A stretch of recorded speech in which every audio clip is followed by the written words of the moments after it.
Ladies and gentlemen, welcome to the Mancave101 Podcast.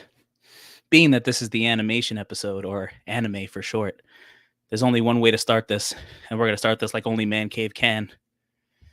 Can I get a... yeah!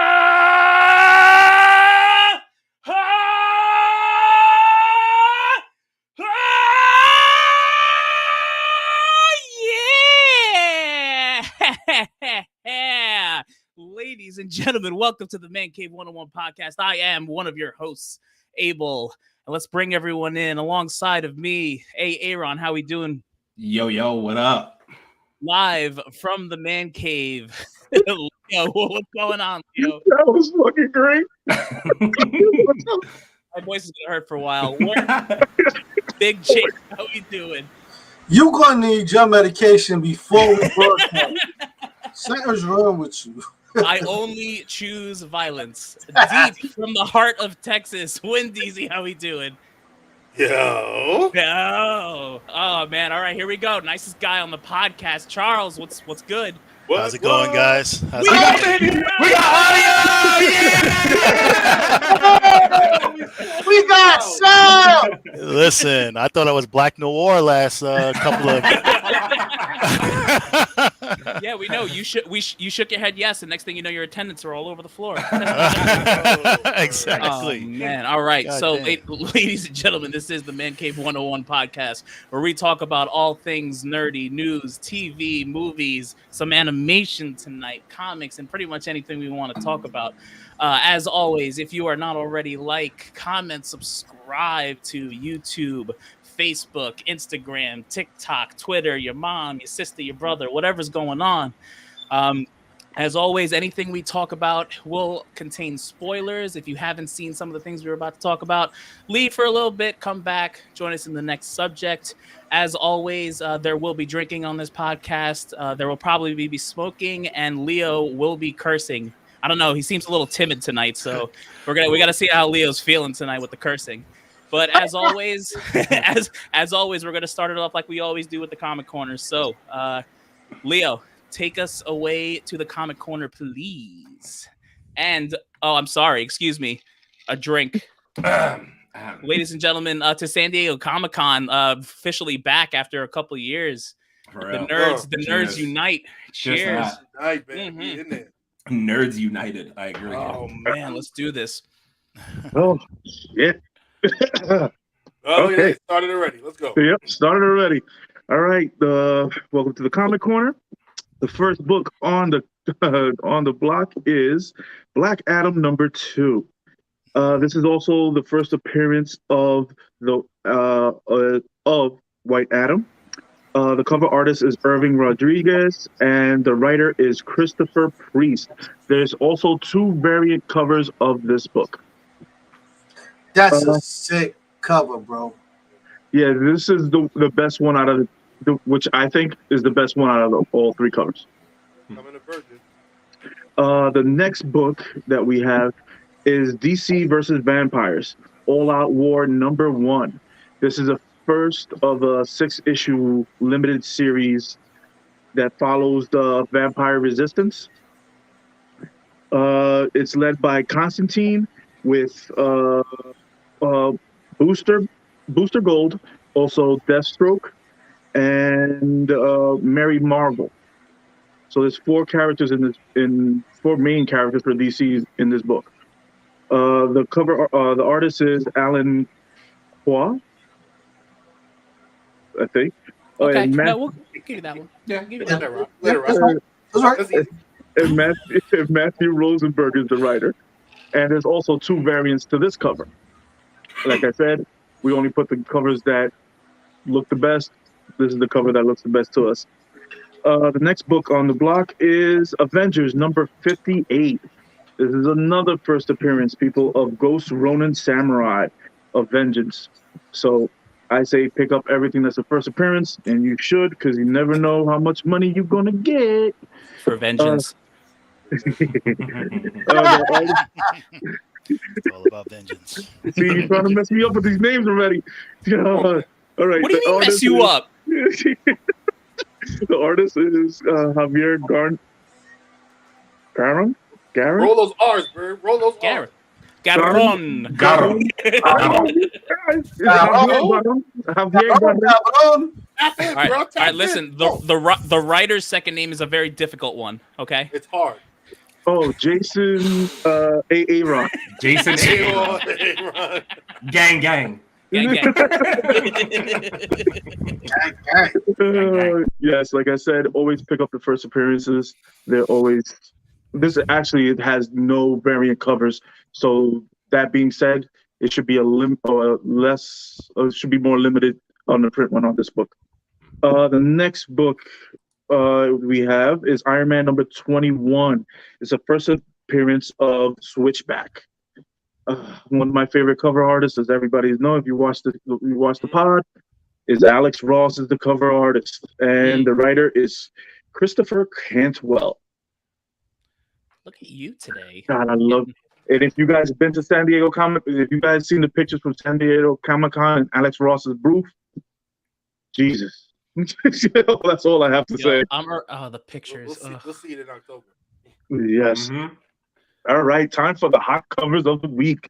Whoop, whoop. Ladies and gents, our first one up is Shang-Chi and the Ten Rings. This one right here. Let me some It's Shang-Chi. the first appearance of Red Conan. The cover, the artist is. Oh, I don't know if I can say that. You got it. No, you can say it. Go ahead. Dyke Ruin. Yes. Okay, and Jen Yang. Yeah, I mean, you got it wrong the first time, so you're gonna have to drink something I was for gonna that. say But we're yeah, gonna need a drink. we're gonna need at least one drink from you tonight. I'm gonna tell you the writer is Gene Yang, but Jin Yang. Yin Yang, yes. What thought? Jin Yang. Jin Yang. Jin Yang. All right. All right. The next book is Venom number 4.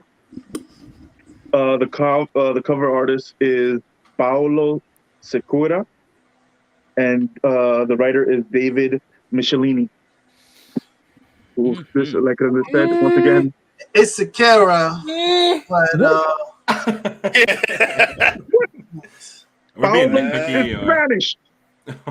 it's Akira. Mhm. Right. No. Sakura. You know what? I might have given Leo that wrong. So I'm gonna drink too. Thank you. All right. The last book on the hot cover is Green Lantern number 1, This Dark cover's Crisis. fire. Fire. Look at that Mr. cover. Tyler motherfucking Kirkham. oh, This is an exclusive for Gotham City Comics. I think it's already sold out. Yeah. It better be. I think the pre-orders are sold out. Yeah. I'm pretty sure. There you go, people. Crazy. There you go, people. And once again, please support your local comic book shops. We already got one addicted person in the podcast. hey, I don't know who you're talking about. Yeah. Yeah, you do. So Yeah, you just do. just to give some history, when we started this podcast, the man in the chair was not collecting comics. He wasn't. And now my man's got a stack. I Yeah, think like- he's. I'm never spending that type of money on comic books. Yep. Not gonna do it. I don't know. how to do that. I already said it once. Gang, gang, bitch. Yep. Aaron got in there deeper than Pete Davis and Kim Kardashian. Hey, But yes, Hold on. this is Tyler Kirkham. And look at the next book that he's bringing out. He actually showed a preview of it. It's of The Last Ronin. Is a homage of The Last Ronin, TMT, Teenage Mutant Ninja Turtles. Last Ronin, he's doing a homage to that. So pick it up. If you don't, it's going to sell out. And that's it for the Comic Corner. Excellent. Amazing. All right. Well, now it's time for a Amazing. shot, and it's time for nerdy news. Cheers, everyone. Let's do it up right. Oh man. Okay. Let's get my throat here. Oh, it's still here. Yo, I can't get a round of applause for one drink in that whole damn. Nah, you did a great job, Leo. Give me the golf Give me some. clap. Give me the golf I'll give you a golf clap. I'll give you the full standing ovation when you get it all right. I'm saving it. I'm saving it. All right. So usually what we'll do here is Leo will kind of sound off the news, and we'll kind of go around, kind of give our our feedback. But basically, what's going on this week? If for some reason you live under a rock and don't know, San Diego Comic-Con is back for the first time, I think, in 3 years. 3 years, yeah. 3 years. 3 years. Right. So, the pandy kind of stopped all of us nerds from kind of having a good time, obviously, and everyone else. But we're back. And there's a lot of rumors and leaks and things that we think are going to happen. And we're kind of going to go through some of those things from pretty much a Marvel perspective, maybe sprinkling some DC stuff that we've heard along the way. Who? But yeah, exactly that. Who? That. So we're going to start with Disney Plus. What I'm going to do, guys, is I'm going to go through some of the things that are rumored to be there. And then we're just going to kind of roundtable it and think, just kind of give our feelings on it. And please, if you're joining us, you're in the comments, tell us, what do you want to see from San Diego Comic-Con? Last time we saw Hall H in 2019, it was an hour and a half. This time it's going to be an hour long from Marvel. So are we getting less stuff? Are we getting, more stuff in less time? We don't know. So just going through some of the Disney Plus stuff. So we have obviously She-Hulk, which is coming out. I'm sure the cast is going to be there. They're probably going to do some scissor reel stuff. You got Secret Invasion, which is going through some stuff right now. They're actually going through reshoots and very interesting stuff going on over there. We don't really know too much about that show. New show coming out, Wonder Man. So Wonder Man will allegedly be announced, and the actor playing Wonder Man is Henry Golding. And for those of you that don't know Wonder Man, I guess he's playing the main guy, Simon Williams. And this is the guy that played Snake Eyes in the Snake Eyes G.I. Joe movie. I didn't really see that. I don't even know if you saw a face on that guy in that movie, but that's who he is. Daredevil Man Without Fear will allegedly be announced. Charlie Cox reprising his role. Kingpin probably coming back. Here's the interesting take for me. An actress named Isa Gonzalez as Elektra. This is not the same actress that played Elektra in the Netflix shows. No. Yeah. So what do we think of all that, guys? What do we want to see from Disney Plus? What do we feel? What do we think? I think first start off with the last one with the Echo series on Disney Plus. Echo, that's right, Echo. If freaking if Mr. Shakaka is directing it, you're going on and fucked up again. That's my first opinion. They better, and they're already making it PG-13, so there goes that. Were you talking about Daredevil or Echo? What are you talking about? Daredevil, Echo is going to be PG-13, and so is Daredevil, supposedly. This is what I'm hearing, because they're going to start them off. They're going to start them off at Disney Plus, and then going PG-13. They make a mistake with that one. I'll tell you that right now. If it's all courtroom scenes for Daredevil, all right, cool. But can't hear you. You got to turn up that volume, Lindell. What? Can you there hear me you now? go. Now I got you. What did you say? What did you say? We couldn't hear you. They're making a mistake with that, man. Unless it's gonna be all courtroom scenes, I don't think it's gonna work as a PG-13, man. Like Daredevil is, he's just right on those lines, man. Moon Knight, even what was the other show we was watching? I forgot. Been a long day.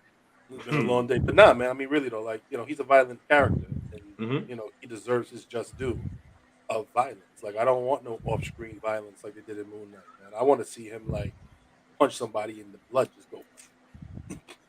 We all wish for the gratuitous violence, but the problem is with Disney Plus, and I think Abel's going to bring it up later, but there's new rumors that everything's starting to change. Yep. So it's the whole thing also with the Secret Invasion stuff. I don't know. Right. I mean, listen, what have we heard so far, right? So obviously we got Skrulls, the actor who played Talos is coming back. We got Nick Fury coming back. The amount of cameos in there, who the heck knows? But they're going through like massive reshoots right now. Yeah. From what I've heard allegedly, and this is just allegedly that I read, there was a big scene involving either Ukraine or alluding to Ukraine or something like that, to where they had to like cut a whole scene out. Yikes. So like they're doing extensive reshoots just to like kind of get that crap out of there. But I mean, listen, Secret Invasion is, and shout out to Jab Fury. We know who that is, right? Right, Chase? Do you know who Jab Fury is? Do you know who Jab Fury is? Never heard of him. Never heard of him? No. Is that no relations? Never heard of him. Some guy. Yeah. It's a cool name, though. It's a cool name. So I mean, listen, Secret Invasion was a huge thing in the comics, right? Everyone that you thought was a hero, ended up being a Skrull. You didn't know who was who or what was what. So, as little information as we have about that one, I think we're definitely looking forward to it. Listen, just for my sake, does anyone know anything about Wonder Man? Because I know nothing about this guy. Nope. We spoke about Wonder Man. So, Briefly. in the comics, Wonder Man was actually a part of the Avengers. And at some point, he gets killed. They basically take his brain consciousness and put it into a machine who becomes the Vision.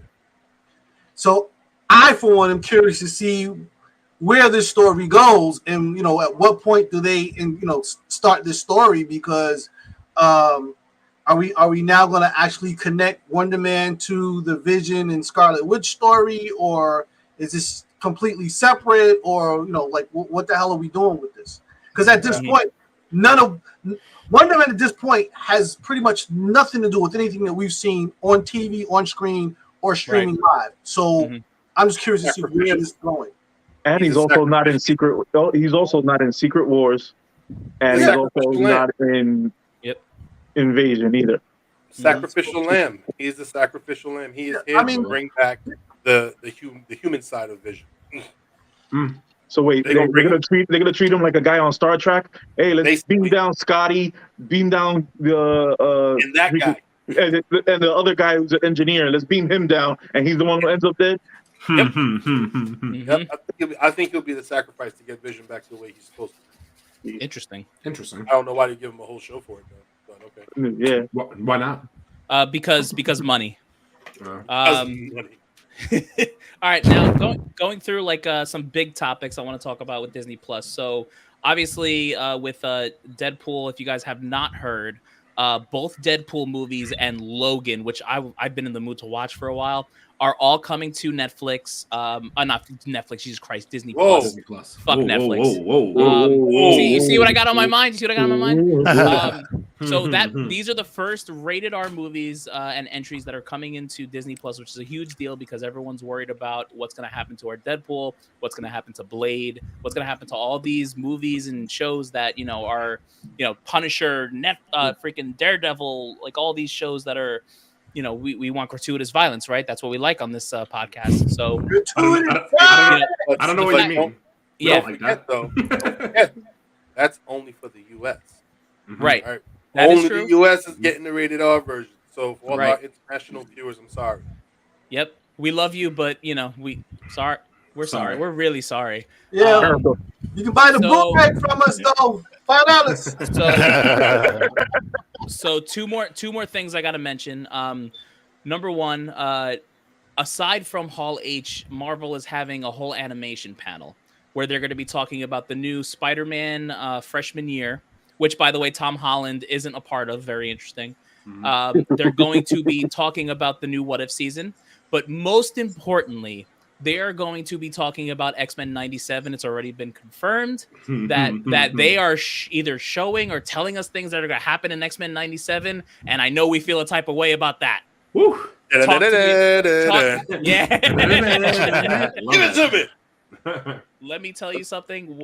That show, we're all gonna binge watch that in a day. 100%. Honestly, if I dare them to put out all those episodes at once. I double dare them. I will be calling out from work if they do that. That's gonna be like a freaking bonfire binge watch. Yeah. For real. Yeah. You want to talk about a watch party? That might be a watch party situation. As long as they give me that animation style. I want that animation style from the original. Yo, is Jim Lee working on it? Don't know yet. I guess we're gonna find out. Probably Saturday. Yeah, Saturday, we find out Saturday. Yes, Saturday. If Jim Lee is actually working on the animation part, which he did it for the 95 or 97 one, yeah, I'm gonna lose my shit. He was with Marvel back then, though, right? Yeah, at the time, yeah. Mm-hmm. So, all right, and then one more Disney Plus thing, which I thought this was like a big takeaway. If it's even true, we don't know yet. But World War Hulk. So World War Hulk was originally going to be a movie. It is now being turned into a 4-part Disney Plus series that may have a small theatrical release. And this could possibly be the big event before Secret Wars. Please make it rated R. Yeah, please make it rated R. Oh God! So, just in general, how do we feel about World War Hulk? They're gonna fuck it up. They're gonna fuck it up. So let me ask you guys a question. Has your faith in the Hulk really gone that low to where you don't think he can bring it back after Professor Hulk? Well, I don't think it's that. I think that we understand that Disney Plus has its limits, and when it comes to the violent parts, the violent nature of the stories, you don't quite get enough.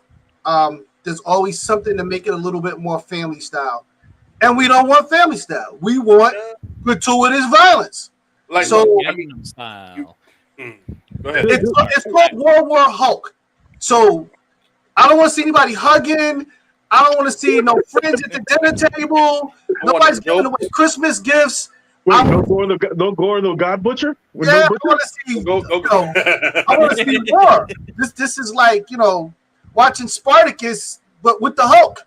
Yeah, like if you didn't read World War Hulk, like it's different from like the Incredible Hulk series, sure is, and the regular Hulk series. Like this is a different monster altogether. And I say monster, I mean that in the most literal sense. He is completely not the big jolly green giant person that they tried to put him out as. There's no sundown for you. There's no the sun getting real low. No. That version of Hulk is Worldbreaker Hulk, correct? Yeah. Worldbreaker Hulk. Worldbreaker Hulk literally destroyed the fucking planet. It can't be PG-13. It cannot be PG-13. You can't do it. There's no way. Exactly. There's no way. It's not possible. I mean, like, it has to be overly violent from anything that we've seen on this. And then we also, in Worldbreaker Hulk, we also get Maestro, don't we? Yep. I think in the beginning. You get Maestro through that? I didn't know that. I think the beginning. No? Charles, tell us. Correct us. Okay, so the interesting thing is how they're going to start the story, because the beginning version of this whole World War Hulk was because of Planet Hulk, so the fact that he lost, he found love on Sakaar, and due to a detonation on the ship that he fell, that the Illuminati put him in, it exploded and killed his unborn child. So that was the reason why he went and declared war on the superhero community. So my thing is I'm wondering where they will take this, because the version of him right now, he's going to be Professor Hulk, I'm sure, through the She-Hulk series. So I'm wondering where the breakdown will be. You know what I mean? Like, is he's going to go through a breakdown moment where he starts to lose it, and he starts to, lose that, civility of him having the Bruce Banner brain, and it's going to be interesting to see what they're going to do. And his power level is. Oh no, he's got to be turned. He's got to be turned up to 100. It's turned up to 1 million. He's got to be turned up to an endless amount. What I was going to ask was, what confuses me about this? I always thought that Marvel had limited use of the Hulk to certain things. I didn't think they could do a whole series with him. Well, here's the thing. So Universal has owned the rights to the Hulk for a very long time. There's been alleged rumors that with the Fox acquisition, they somehow got the Hulk back in some type of capacity. But I honestly don't know if I believe that, because I feel like if they got the Hulk back in any capacity, they would do a solo movie like right away. Like, I feel like they would have announced, like, I mean, listen, for all we know, Kevin Feige comes on stage tomorrow, like, by the way, guess who we got back? Like, I don't know. But I think Feige's gonna leave that he's leaving a lot of shit off of San Diego to do it in D20 and D and. Oh, yeah. 100%. And I'm D23. gonna get some of the D23 rumors like towards like the end, just because we don't know. Right. We don't know what's gonna really be announced, right? So, all right, so that kind of covers the Disney Plus stuff. So let's get into some of the movie stuff, right? So we kind of talked about Deadpool for a second, but allegedly Deadpool, Ryan Reynolds is gonna be in attendance. He's gonna announce Deadpool 3. Honestly, at this point, I need him to tell us it's gonna be rated R. I don't know about you guys, but that's what I want. I want to be told it's going to be rated R. Hugh Jackman and Hugh Jackman's page on Instagram. I saw they were hugging each other. Yeah. And Hugh Jackman said something funny at the end of that quote. He was like, for some unreasonable reason, they're putting our 3 movies in Disney Plus. Unfathomable reason. It's a little weird. It's a little weird that they're doing it at the same time, right? Exactly. It's throwing me off. Yeah. it's throwing me off. I know. Okay. So I understand if you're doing the freaking Logan and you're doing Deadpool, but why at the same time? There's a reason. They don't do things by mistake. Yeah. They don't do things by mistake. So then obviously we have Black Panther, which is the next Marvel movie that we have coming up. Some of the cast will probably be in attendance, director, and then they're probably I think we're getting a trailer this weekend. If not this weekend, probably on Monday. Marvel likes to usually drop their stuff early on like a Monday. So I think we get a Black Panther trailer. Aside from that, Blade, right? So this is one of like personally my favorite things. So obviously Mahershala Ali, Kit Harington, and cast are going to be there. But apparently one of the big pieces of news that's going around right now is that Anthony Starr, who plays Homelander on The Boys, is going to be playing Dracula. That's a score. Let me tell you something. That's a score.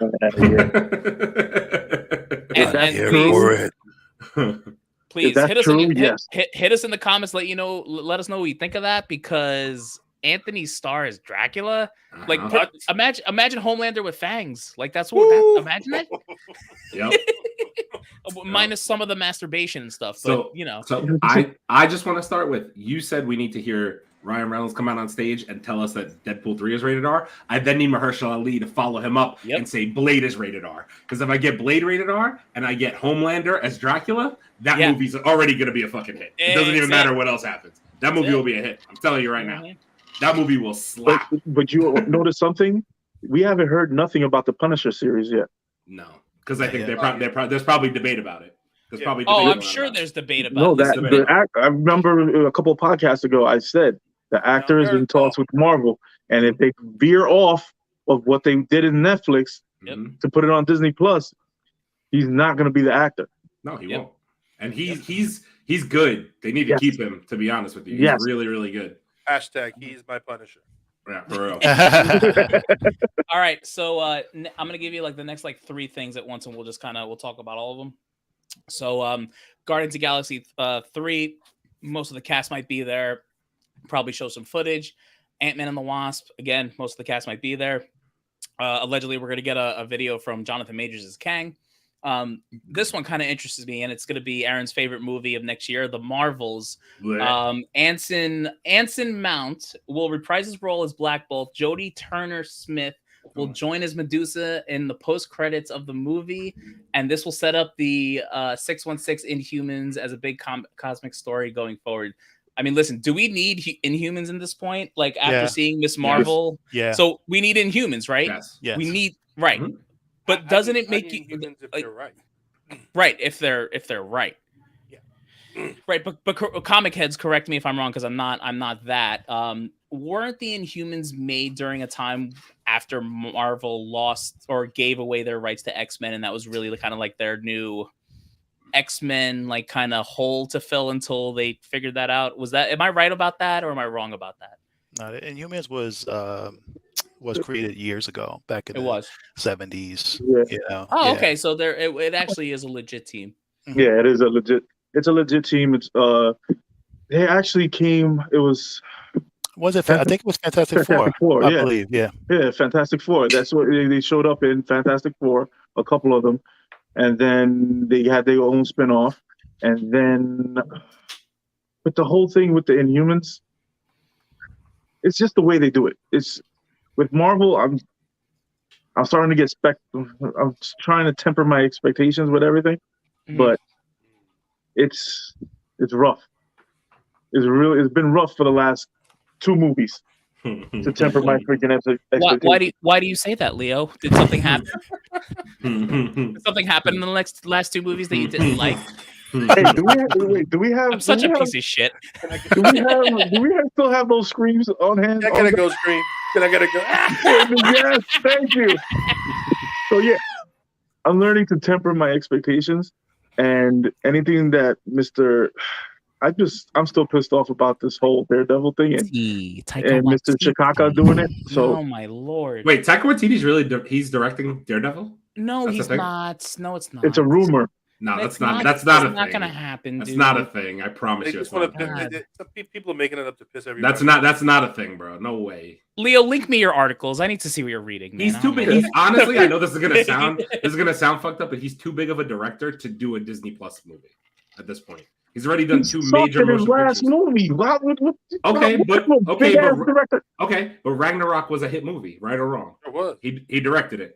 So Yeah, he's too big of a director to do a Disney Plus movie. They wouldn't put him on a show. They wouldn't put him on that. I'm telling you, that's not a thing. There's no way. Can't hear you, Chase. You mute. He do it on. I think he do it for Marvel. No. You know what I mean? No I way. think he would. He'll do anything that put money in his pocket, You know man. what I'm saying? Listen, Yeah, everybody does something strange for some change. So all right, the majority of the cast played Everybody. live action versions. He's trying to do All something came back. strange for a piece of They all came back. Doctor Strange.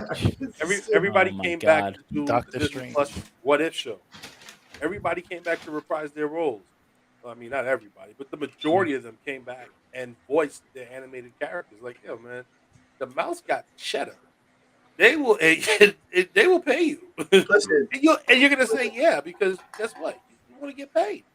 listen, you want to get that? You want to get all of those checks? I need you on this platform as well as that platform, and we might be doing a street fair next week. You got to show up. Okay, but literally from a standpoint of a director like Taika Waititi doesn't fit Echo or Daredevil at all. Literally the way he directs, because if these can't be comedic relief series, like they're not. And Taika Waititi is a comedic relief director at this point. He took Thor, and in Ragnarok he made him kind of funny so that it wasn't so serious from the first movies, and it worked. And then he dialed that shit to fucking 40 for Love and Thunder, and it fucking failed, right? He dialed that shit to 100. Right. He dialed it way more than it should be. So if you're going to take him and plop him in Daredevil or Echo, that's just not going to work, because the Defenders, quote unquote, all of them, that's not like a joking comedy type of series. The whole thing is not. Oh, he'll make it. Yeah, it's stupid, though. That would be the worst decision Marvel's made for Disney Plus thus far. After seeing that Zeus, nothing is beyond him, and nobody's bigger than the mouse. We need to stop doing that prance move, because that shit needs to stop immediately. That needs to stop immediately. Listen, we're only doing. It's happening. Listen, when we outside, we only doing 2 things in the club. It's this or it's this. We're not doing that. So all right, listen, I'm all about hoochie daddying, but you're not gonna find me in a skirt. My bad, that's not happening. Sorry. I know you better stay away from the lava pits. Watch me get a photo before the end of the summer of this motherfucker. Stop. That's too funny. Okay, so all right, let's bring it back. So the allegedly the big reveal, right? So when we were in Hall H in 2019, they obviously brought Mahershala Ali out and revealed Blade. So this kind of got me excited. So allegedly they're gonna announce a couple titles and all the a bunch of Phase 5 stuff after that, whatever it is. But apparently, Feige will announce a mutant-centered film with Giancarlo Esposito as Charles Xavier and Glenn Powell, who, if you don't know who he is, he was in the new Top Gun movie, as Scott Summers. Do we want mutants, and do we want them now? We want them yesterday. Last week, Tuesday, it needed them. I think number one, the X-Men in and of itself, because of who they are and how they are just bigger than life, especially for nerds. So everybody wants this, camp. But I think at that point, we're used to the normal, Cyclops and the Beast and those guys. But when you go look at how many different mutants there are, I just feel like when the X-Men come out, it's gonna like absorb the platform. There's not gonna be room for anything else during that time. You know what I mean? So I think this is one of the reasons why they're trying to get all this other stuff out of the way. The Inhumans are kind of like the Eternals, and I don't think that we're ever really going to get the sizable story that we're supposed to get for those characters. They're just adding them to the platform because they know that they're a favorite by some of us. Some of the stories cross over, but we're never going to get what we really desire, especially from the Inhumans. It's like one of my favorites from back in the day when I started collecting comics and whatnot. But the X-Men, once they're here, I don't think we're going to want to digest anything else for a long time. The only thing I agree with you at that point, but I do want to see the FF4. Fantastic I want to see the FF4. Dude, that's what we all want. We all want Fantastic Four, and we all want X-Men, and they know it. Give me those two freaking families and do them right. Yeah. That's it. That's all I want from you. I don't want nothing much. I don't want a lot. Just give me those two. You give me those two, I'll be happy for the rest of the week. Did you guys hear that the guy from they were looking at the guy from You to be reading? So I love that. Charles, I'm glad you brought that up. So there's a lot of things from D23 that apparently are going to happen that we haven't talked about, right? So apparently, here is where we're going with the Fantastic Four casting, allegedly, right? So as Charles said, Jamie Dorian, who played the Joe from You, will be playing Reed Richards. Amanda Seyfried will be playing Sue Storm, which if you haven't seen Jennifer's Body, I highly suggest you go see that movie. Why is that? Yeah, where's my passion alert? You probably should go see that movie because boy oh boy. I like this one actually. Joe Keery, who played Steve in Stranger Things, will be playing Johnny Storm, which he's younger. I like that casting. I think that works. And then, if the She-Hulk rumor is true, which who the heck knows at this point, Jason Segel might be playing the Thing, which is freaking wild to me. So that might be your Fantastic Four. Like there's a real possibility. We have an interesting comment here that I want to bring up, and I think that we could all kind of discuss this. Is there even an Inhuman that you could think is more popular than the most popular mutant? So no. Who would you say the most popular mutant is? Probably Wolverine, it's right? Actually X-Men. Actually, I think that it's in terms. It's a plethora of Medusa. It's a thought between Medusa and Black Bolt. Yeah, I was gonna say Medusa and Black Bolt. Honestly, probably Medusa because everybody knows it from the Greek mythology part of it. But comic book heads are familiar with Black Bolt. And then what's the dog's name? The dog that shit. It's right here. I don't know. Lockjaw. Lockjaw. Those three are kind of like running head to head or whatever. But Black Bolt and Medusa don't beat out Wolverine in any way, shape, or form. But there's no way. Here's an interesting thing, though. There are a lot of Agents of S.H.I.E.L.D. fan out there, and what they did with the Quake character, with Chloe, whatever her name is, people love her. And if they were to try and bring her back, that would be a thing. She's gonna come back. She's coming back. I mean, bring her back. So this take, I want to say this.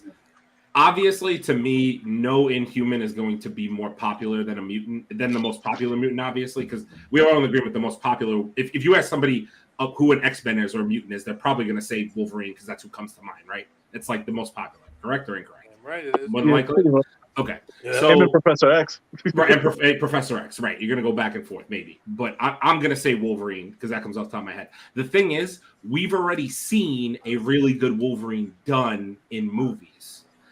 My thing is, we haven't really seen Inhumans done well in movies. So I think it could catch on.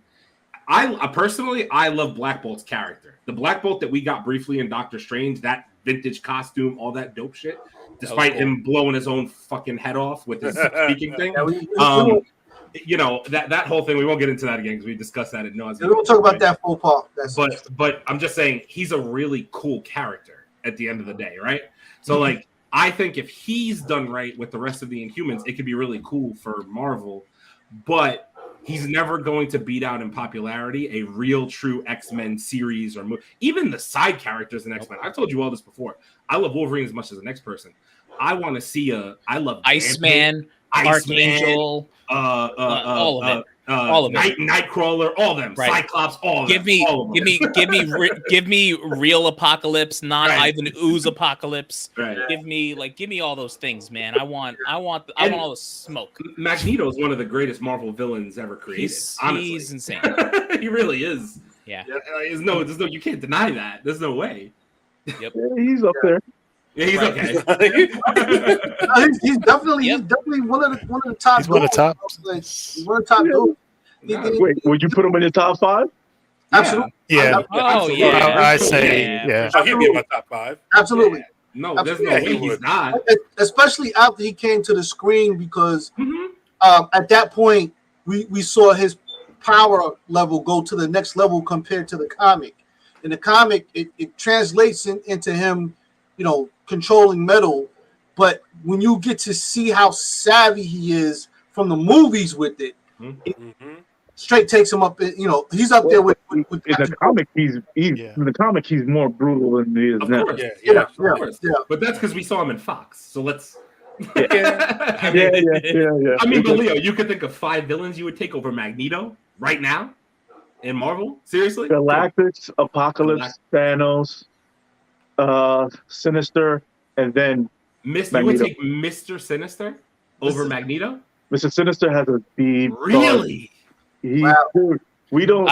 He had a big part in Secret Wars. I mean, that's he's a big bad. He should be a big bad.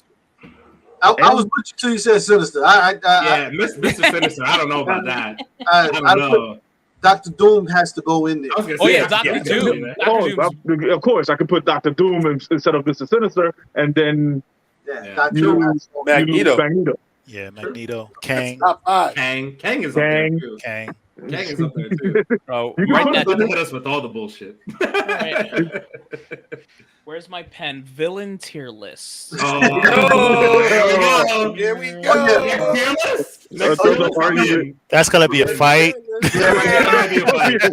All right, so probably tune in at some point next week because we're gonna fight. All the viewers that don't know, the Man Cave does a tier list. We go through top comics, top superheroes, top action heroes, and we do a tier list. So you definitely want to check that out. It's going to be a lot of arguing. Leo's going to be cursing his ass off. It's going to be crazy. All right. Yeah. All right. So to round this off in Kevin Feige 2019 fashion, I'm gonna talk about all the alleged things that are coming that we really didn't talk about too much. So Captain America 4. We talked a little bit about Fantastic Four, but not much.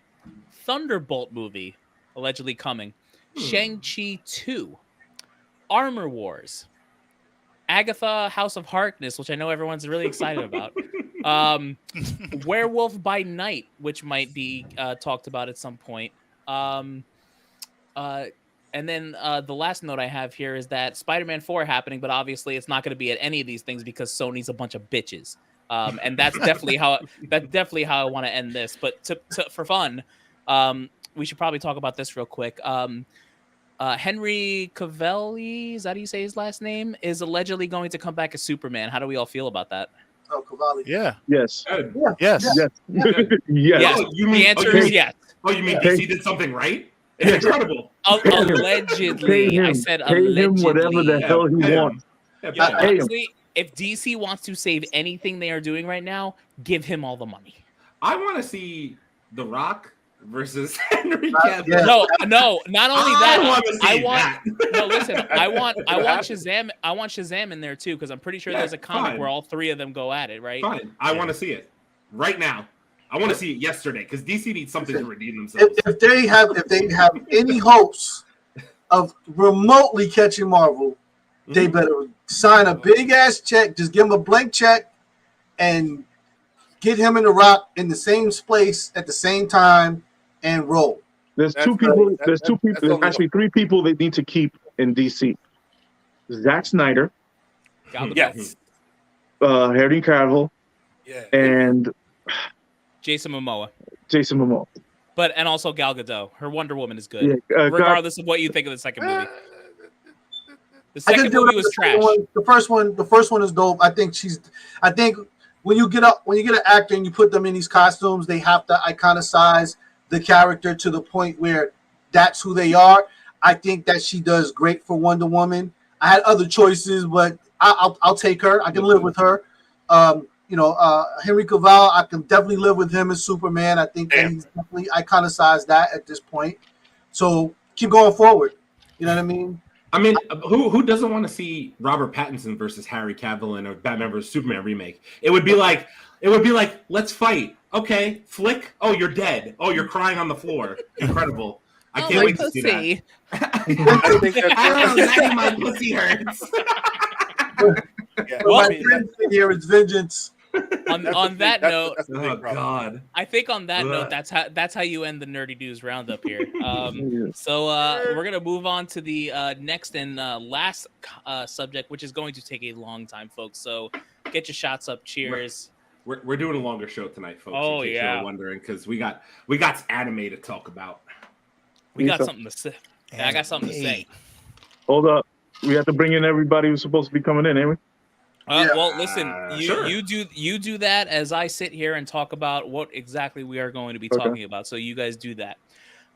So this week, we're doing something a little different. You know, obviously we're on a little bit of a Marvel lull, superhero lull with the TV shows and all that stuff. So, finally we're going. Oh God, I got the big screen. I'm nervous. I'm nervous. You know what? Let's do it. Go ahead. Actually, you know what? Yeah, you could throw me up there. Yeah, go ahead. Do it. So we're going to be talking about animation, however you want to see it. So we're going to be taking turns tonight, kind of going through, how we got into anime, why we like it, what are the goods about it, and a couple shows each that we're going to talk about. I think we got like 2 each, and what's really cool about this is we have a lot of different generations with us. So, we got a couple people in their 40s, we got a couple people in their 30s, and we even got some teens with us tonight. A couple special guests. So, just to kind of go off of where I am with anime, I kind of grew up in, kind of, I guess you could say like a Jujustu family. My dad's been doing martial arts pretty much the majority of my life. And, you kind of get sucked into the world and, you're watching all the Kung Fu movies, which is going to be a whole nother subject, but kind of going into that, anything Kung Fu, whether it was Power Rangers, Ninja Turtles, Bruce Lee, Jackie Chan, and then, you find animation. And then, obviously one of the first big ones that I'm going to talk about, and what really got me into animation is Dragon Ball Z. So DBZ is one of those things that, at least for me, kind of changed the way I watched, I guess you would say cartoons and animations at the time. This was released back in 1986. And just to give some reference, I was born in 87. So for all the old heads in here, I don't know what you guys were doing in 1987, but I was being born. So I'm sorry. But, originally Dragon Ball was released in 1986. And, it was a 3-year span, and it was a very basic concept show of, some kid training that wasn't from this planet and, going through all the motions, fighting certain villains here and there. And then we get to Dragon Ball Z, which, kind of came out between 1989 and 1996 and had literally 9 different sagas of things that happened throughout the show. And, there are a couple things, I guess, in animation that really lured me in. It was obviously the Kung Fu because of, kind of my background. It was the storytelling, obviously you got a beginning, middle, end. But it was really the arcs of how they built it and who these people are from these different planets, Saiyans and, Son Goku and, then you got Vegeta, Raditz, and everyone comes in. The whole, you go to a different planet, Namek, then Captain Ginyu, Frieza. Like there's all these types of different sagas that really went on. And, after school, I was in high school at the time when I really discovered the show back in 2002, 2003. I probably discovered the show. And this is a show that came out between 1989 and 1996. And, eventually it got dubbed and, brought to America. For those of you out there who watch Cartoon Network, it was a fun time. You get out of school at 2:30, 3 o'clock, you go to a friend's house. A couple of us would just, watch the Frieza saga, and you'd watch 38 episodes of a fight that would take 38 episodes because, you'd watch one episode and then, they throw a couple jabs and punches and it's mostly a lot of dialogue and talking. And then, the episode would end on a cliffhanger and then it would go to the next episode. But there was something about it that just kind of caught me. You know what I mean? So, from that time, we're talking about 35 years ago. Now you get into Dragon Ball Super. So Dragon Ball Super literally just started in 2015 and came out to 2018. And within that time, this show exploded again. If for any of you that have gone to New York City Comic-Con, the dragon was in the air with the Dragon Balls. Literally, what was it? Last year they had the Great Ape. They had Vegeta out there. It's become such a phenomenon, and I feel like one of the biggest things that started that was Dragon Ball Z. And for some reason, it's continued to catch on. They're going to continue making more movies. Apparently next year they're making more of the show that's going to take place after Dragon Ball Super, after the Tournament of Power. So even with the new characters like Jiren and Hit and Beerus over here, my boy, it's crazy to see how far it has come and how popular it has gotten, because I swear to God, I was sitting at home in high school being a fucking loser watching this stuff, and now like people are literally walking around in clubs and bars in these animation shirts, and it's wild to see. So just to kind of round table and give it to you guys, what do you guys think of Dragon Ball Z? How has it affected you guys, from the old heads, the young heads, whatever we're going into? Well, let me go first because mine will be quick and short. I loved the Dragon Ball Z in the beginning.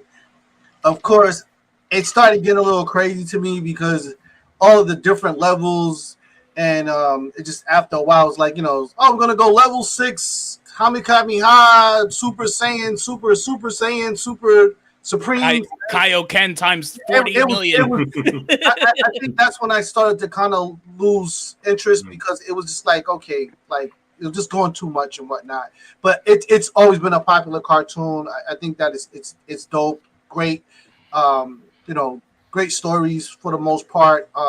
Definitely great characters and whatnot. So I understand why people love it. Mm-hmm. It's basically the storyline of the whole thing. It's you can call it the grandfather, but which is not, but whatever. Mm-hmm. Of anime. I know I'm gonna get slack for it, but this is the one show that got everybody's attention at that time. For sure. It's no way you didn't stay up late on Cartoon Network and watch it at 12 o'clock at night. There's no way that you didn't catch it whenever you can and buy the Japanese version just to watch the next episode. And that's when you had to go to Chinatown and go get it. Yep. And listen, I'll tell you straight up, like if you haven't watched the Japanese version, like I know it's hard to keep up with subtitles, but listen, the Japanese versions are just infinitely better than the English dub. It just is. Mm-hmm. It just is. It just is. What else? What else we got for Dragon Ball Z? I'll just say one quick thing. I the same way Leo said, like this is the quote unquote grandfather, depending on who you talk to. For me, it is because when I was a kid, this was really the first thing that I was watching that I just thought was more of a cartoon as opposed to like actually watching anime. Like I just thought I was watching a really violent cartoon. So I was like, okay, this is really dope. So this is really the first thing that got me into anime, like as a kid. And then I can tell you all right now, the Frieza saga, I think I tell you the guys this all the time, the Frieza saga, the Cell saga, and the Buu saga. I watched all three of those religiously, and those were some of the best times of my life. Like I just remember religiously coming home and watching those because even though it took Goku, 10 episodes to get his Kamehameha off, I didn't care because I was like, all right, cool. I'm just waiting for this blast to hit somebody, even though it's taken them a million episodes to do. I don't care.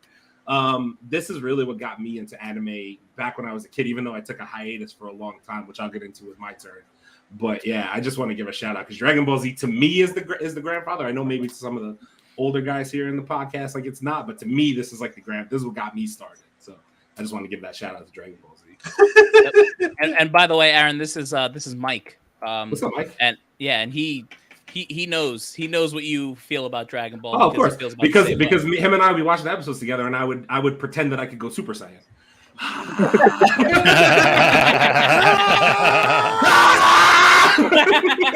All right, how many times did you kick him in the head? No, I didn't. How much stuff did you break going? Oh my God! All right, so I mean, I guess if no one's got anything else, like Dragon Ball Z is kind of it for me. That's kind of like my number one. And then I have a very random number two that I guess wouldn't be really considered anime because I don't really know if it came from Japan, to be honest with you. I think it kind of started here with some of the writers from America, but I feel like this show, Avatar: The Last Airbender, has a big place in what may have kind of kickstarted an anime movement in America, right? So for those of you that don't know what Avatar: The Last Airbender is, it's a show about my boy Aang in the middle with the blue stripe down his head. He is literally as the title says, the last airbender. He gets frozen in time, and he is named the Avatar, which is the controller of all four elements. Air, fire, water, earth. He is the only person that can control those four elements. They kind of go through this whole story. And again, animation, it's storytelling for me. It's the fighting for me. And it's the development of the characters and what they go through. And Aang and as Zuko, who is the Fire Lord Prince, they have a very similar but different path. And the way it ends up at the end is just one of those incredible things that makes me really love anime. And throughout this show, again, it's just all about storytelling. It's all about the kung fu for me, the way they interact with the elements, the way he gets his avatar form and just goes all wild and stuff. And I don't know if has anyone really has anyone out there like seen Avatar, like know about Avatar, like because I feel like this was like a real catalyst to kind of bringing more anime fans into anime. Oh, yeah. For sure. Avatar is dope. Like Avatar took all of the great things that we loved about Shaolin for the Kung Fu head, and it took it to that fantasy level. They did the earth, wind, fire, and water, and all of that, and it's a great cartoon. It's great. Mm-hmm. Hated the movie, but the cartoon's dope. Listen, there's a reason I also picked these two shows because to date they have had the worst translation from animation to real life that I've ever seen. And if Netflix, if you're watching right now, stop what you're doing with One Piece, Cowboy Bebop, Yu Yu Hakusho, and literally anything else you want to touch. You need to stop right now. You need to stop right now. Yeah, seriously. And I also just so on the podcast today, we do have a couple of guests with us. So first of all, I want to introduce Isabella, who is Leo's daughter. Isabella, you out there? Yeah, here. How you doing? I'm good. How are you? I'm doing great. It's lovely to see you. And then on with us as well is Chase's son, Nas. Nas, you out there?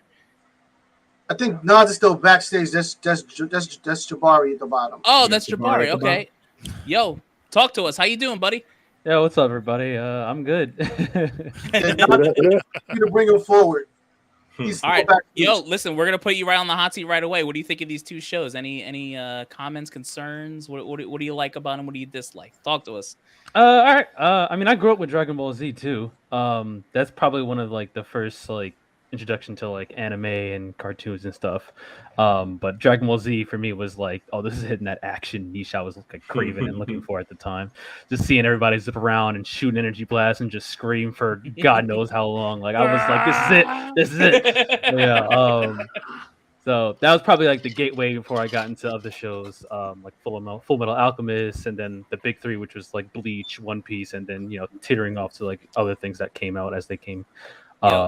And shout out to One Piece because not a lot of us are going to talk about One Piece because we haven't watched 1,000 episodes of anime. I've done the time. Yo, you did the time. Yo, you might have to talk about One Piece because I was gonna say you might. I've only gone through like 120 episodes, but God, that's like, dude, nothing. Zoro, Yo, it didn't even Zoro get is good my yet. guy. All right, we'll get there. But all right, so if no one's got anything left for Avatar: The Last Airbender, I'm good. What do we got next? Let's see here. So I guess we're gonna jump over to Leo at this point. Oh, we're gonna kick it a little old school. Yep. All right, Leo. Leo, talk to us about Ninja Scroll. For all you young whippersnappers, this is Ninja Scroll. Oh God, this show it's actually not that old. It's from 1995. The thing is, with me, it was the gratuitous violence. Everybody who watches this podcast knows that I am for it. And this is a movie that's not meant for kids. This anime movie is not meant for kids. And it's okay, so let me tell you about the movie.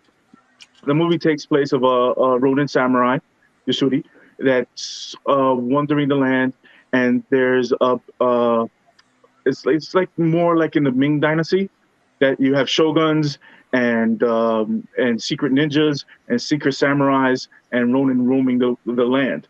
So he's basically a Ronin roaming the land that he lost his I always get this word wrong. Shirari. What? He lost his master. Put it that way. He lost his master, and then he got revenge on the guy that one of the guys in his clan, in his shadow clan. Shidoshi. That's him. He lost his Shidoshi, and he got revenge and the person who killed the Shidoshi was a member of his clan. So he ended up. I don't want to spoil this whole movie for you, but he ends up getting revenge on him, and the big plot twist that the guy is still alive.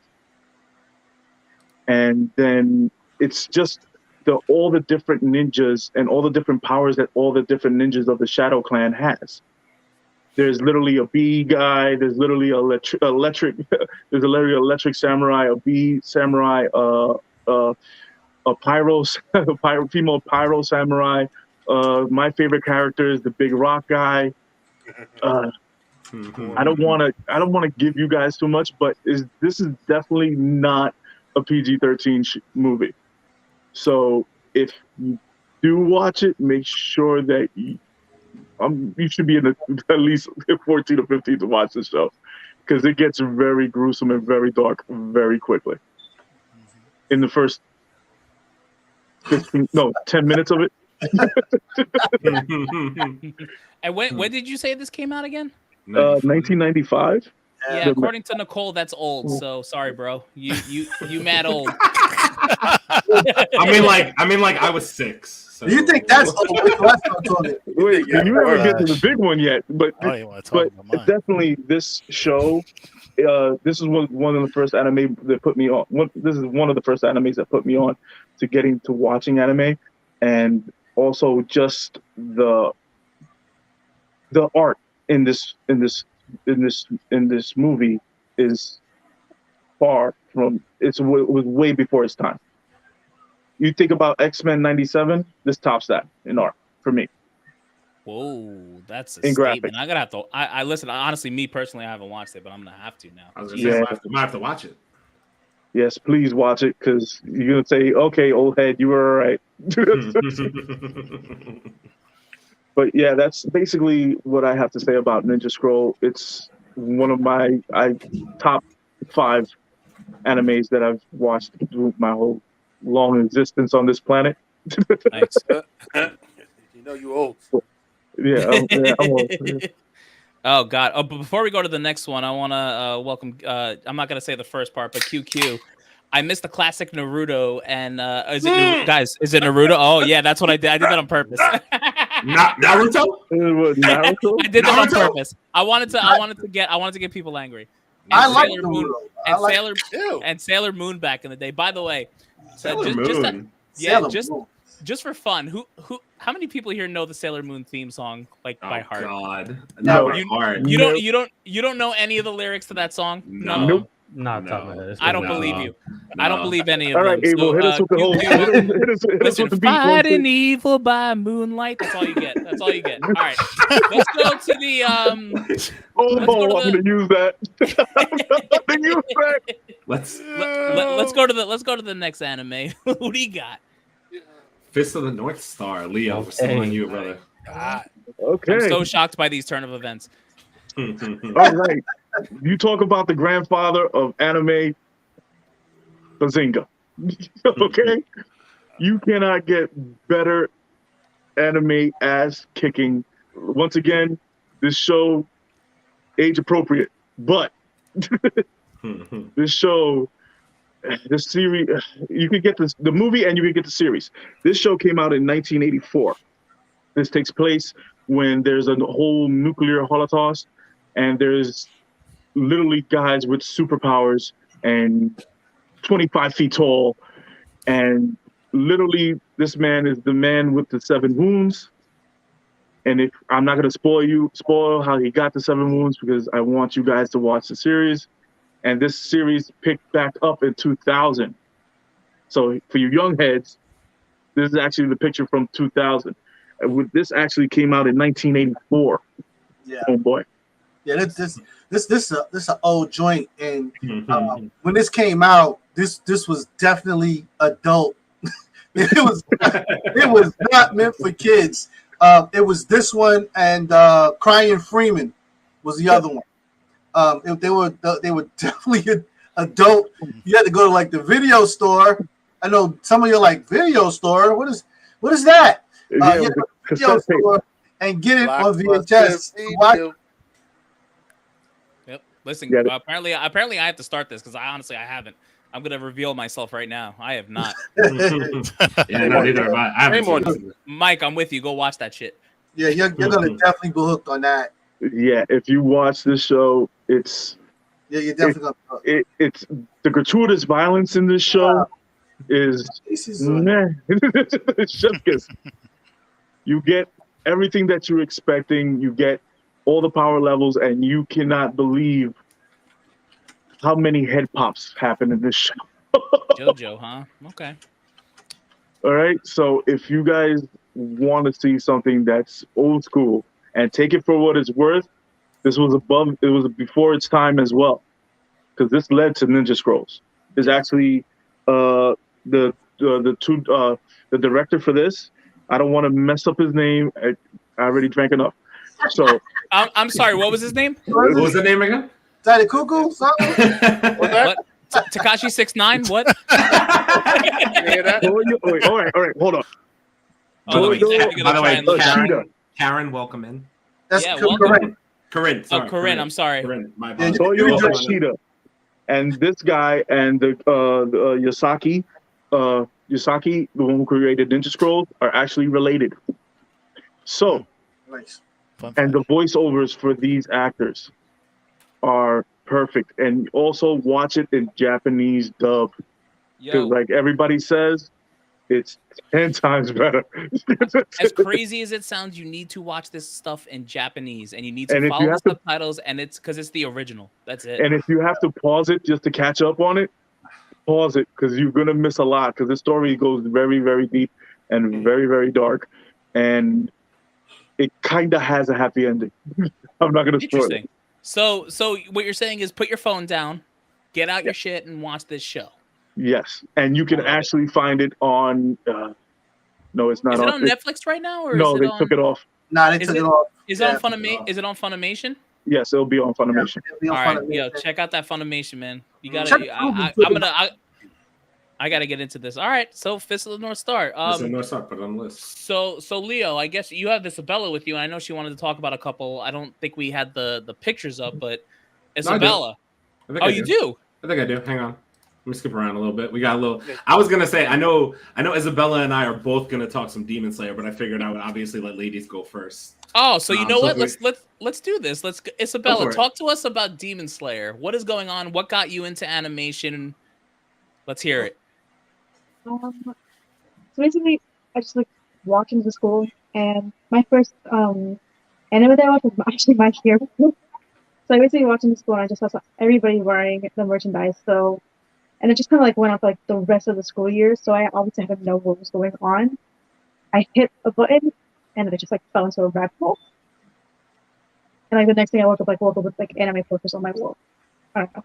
And then among those animes that I watched Demon Slayer.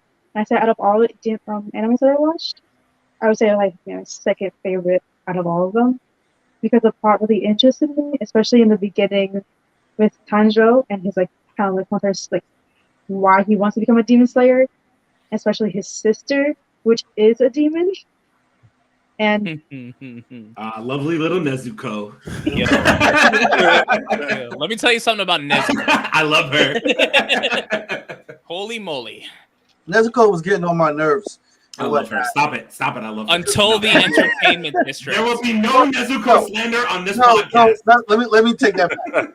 Nezuko wasn't getting on my nerves. Her brother was getting on my nerves. Because he's hey, Nezuko! I'm like, oh God. Like he's like relax, it's gonna be all right. Jeez. So we got another guest in here, Nas. I want to give him a moment to just talk about his favorite animes or whatever. Tell us about Demon Slayer. Tell us about what you like in anime. Nah, because hold on, because Dragon Ball Z, there was some slander going on in Dragon Ball Z. Hold on. Oh, they ain't no slander here. Who was slandering? Wait, Nas, I have a question. Did you want to talk Dragon Ball Z or Dragon Ball Super? I can talk both. I can talk the whole franchise. I just wanted to see because I think I did a slide for you too. Hang on, let me see.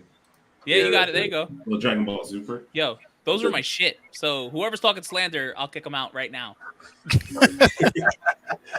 Nah, let's get into the Dragon Ball Super manga. Now, I'm gonna try and not spoil any key things that's happening in the manga, but obviously after Dragon Ball Super, the Tournament of Power, it kicks off into a whole nother arc, which it was mainly Goku doesn't get no other transformation. There's no Super Saiyan 10,000.5 Kaioken times 20 rainbow haired or anything like that.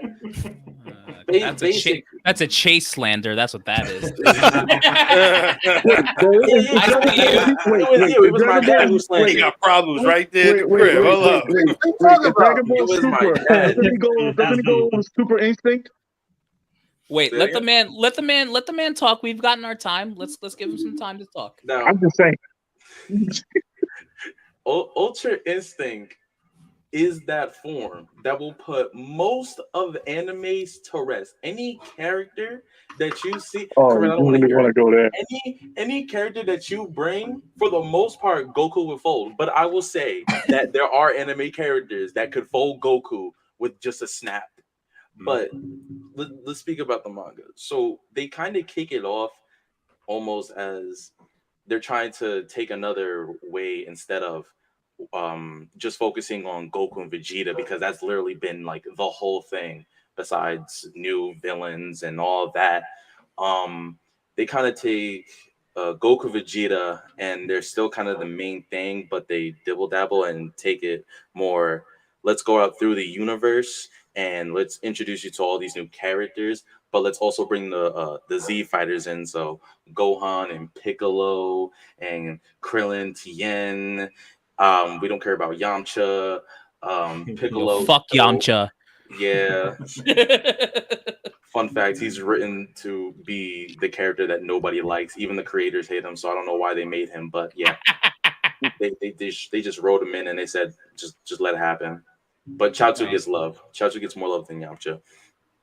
But in the last arc, I believe, which is called the Moral arc, everybody's like, where's Goku here? Where's Goku there? Goku comes, Goku gets folded. Now what's going to happen? Vegeta gets his spotlight. Now, we all thought that Vegeta was, he was going to actually be the first, or he was actually going to be his first ever main villain. And we never got that because he gets folded. They hate Vegeta. I don't know why. But for the most part, the manga, I can't wait until it gets animated because they already announced that they are coming out with a Dragon Ball Super Season 2. But I kind of want to see how they're going to go down that path because we have a Dragon Ball Super movie already out, which is Dragon Ball Super Heroes, which Gohan and Piccolo get so much love from the community and from the creators themselves. Interesting. Okay. Interesting. I mean, me personally, I love the Super. Like, I love what they did with Super. Like it drew people back in, and like some of the new characters they were amazing. You guys are gonna make me watch Super, huh? Oh, but you gotta realize when Goku goes like Super Saiyan and gets all that transformation, guess where they got that from?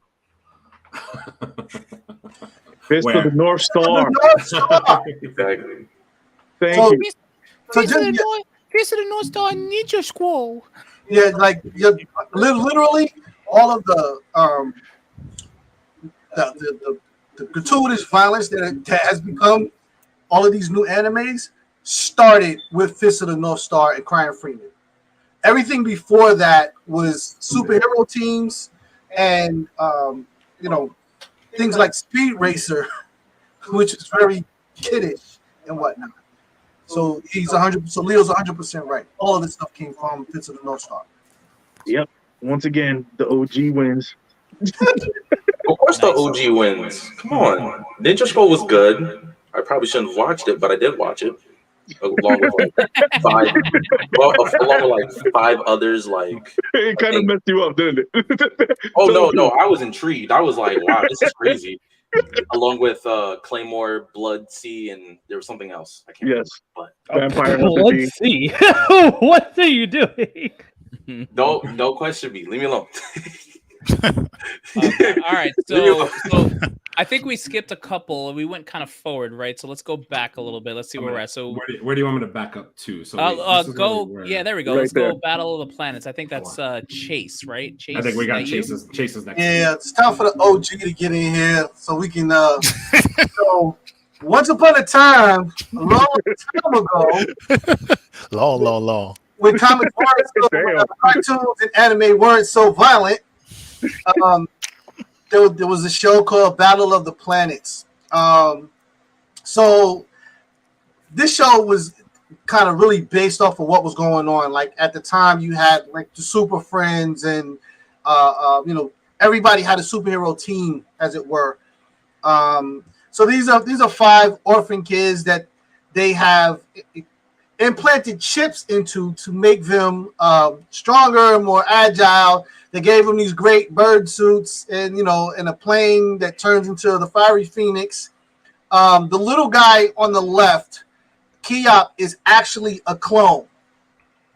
So the crazy thing is when you get into these cartoons, there's a lot of detail in there that as kids went over our heads. Like we didn't care. We just he talked like a pigeon or something. It just sounded real crazy. But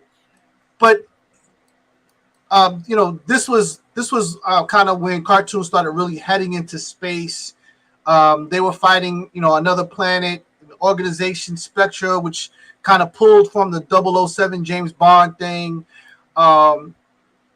This for us was like everything. Now, let me just say that at the time, we didn't know anything about no anime. It was just another cartoon to us. We knew it was different because of the way it was drawn, because of the way that they interacted with each other. The dialogue wasn't quite the same as with Super Friends and whatnot, but it was just another cartoon. We had no idea, but we loved this thing. You know what I mean? There's the great stories and action and whatnot. Likable characters. Everybody has their own mode of transportation. So the little guy has Kiop had the first SUV.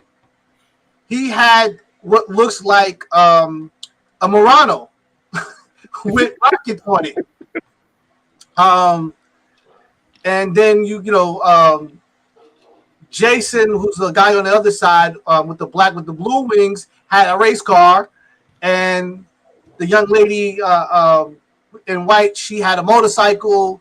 So it was cool. Like you get to choose, which vehicle you want was, who you played out in the playground and whatnot. But this is great. You can watch it with the kids. No one's gonna get split in half. No one's gonna get their head cut off. Their eyes gouged out. It's just great to watch with the kids. Boo. Okay, so let's go to StarBlazers. I got you. Let's go to StarBlazers. So this is again, one of these cartoons that the dialogue is very adult to have been a child's cartoon. They're talking about tachyon particles and a lot of scientific stuff that as a kid you didn't care about. We just wanted to see the big ray gun shoot and they're in space and all of that. So this is a post-apocalyptic war. Earth is heavily radiated by another planet that is basically dropping radioactive bombs on us. We have to move underground to live. We have 1 year left before we get rid of the radiation or it seeps underground and Earth is completely unlivable.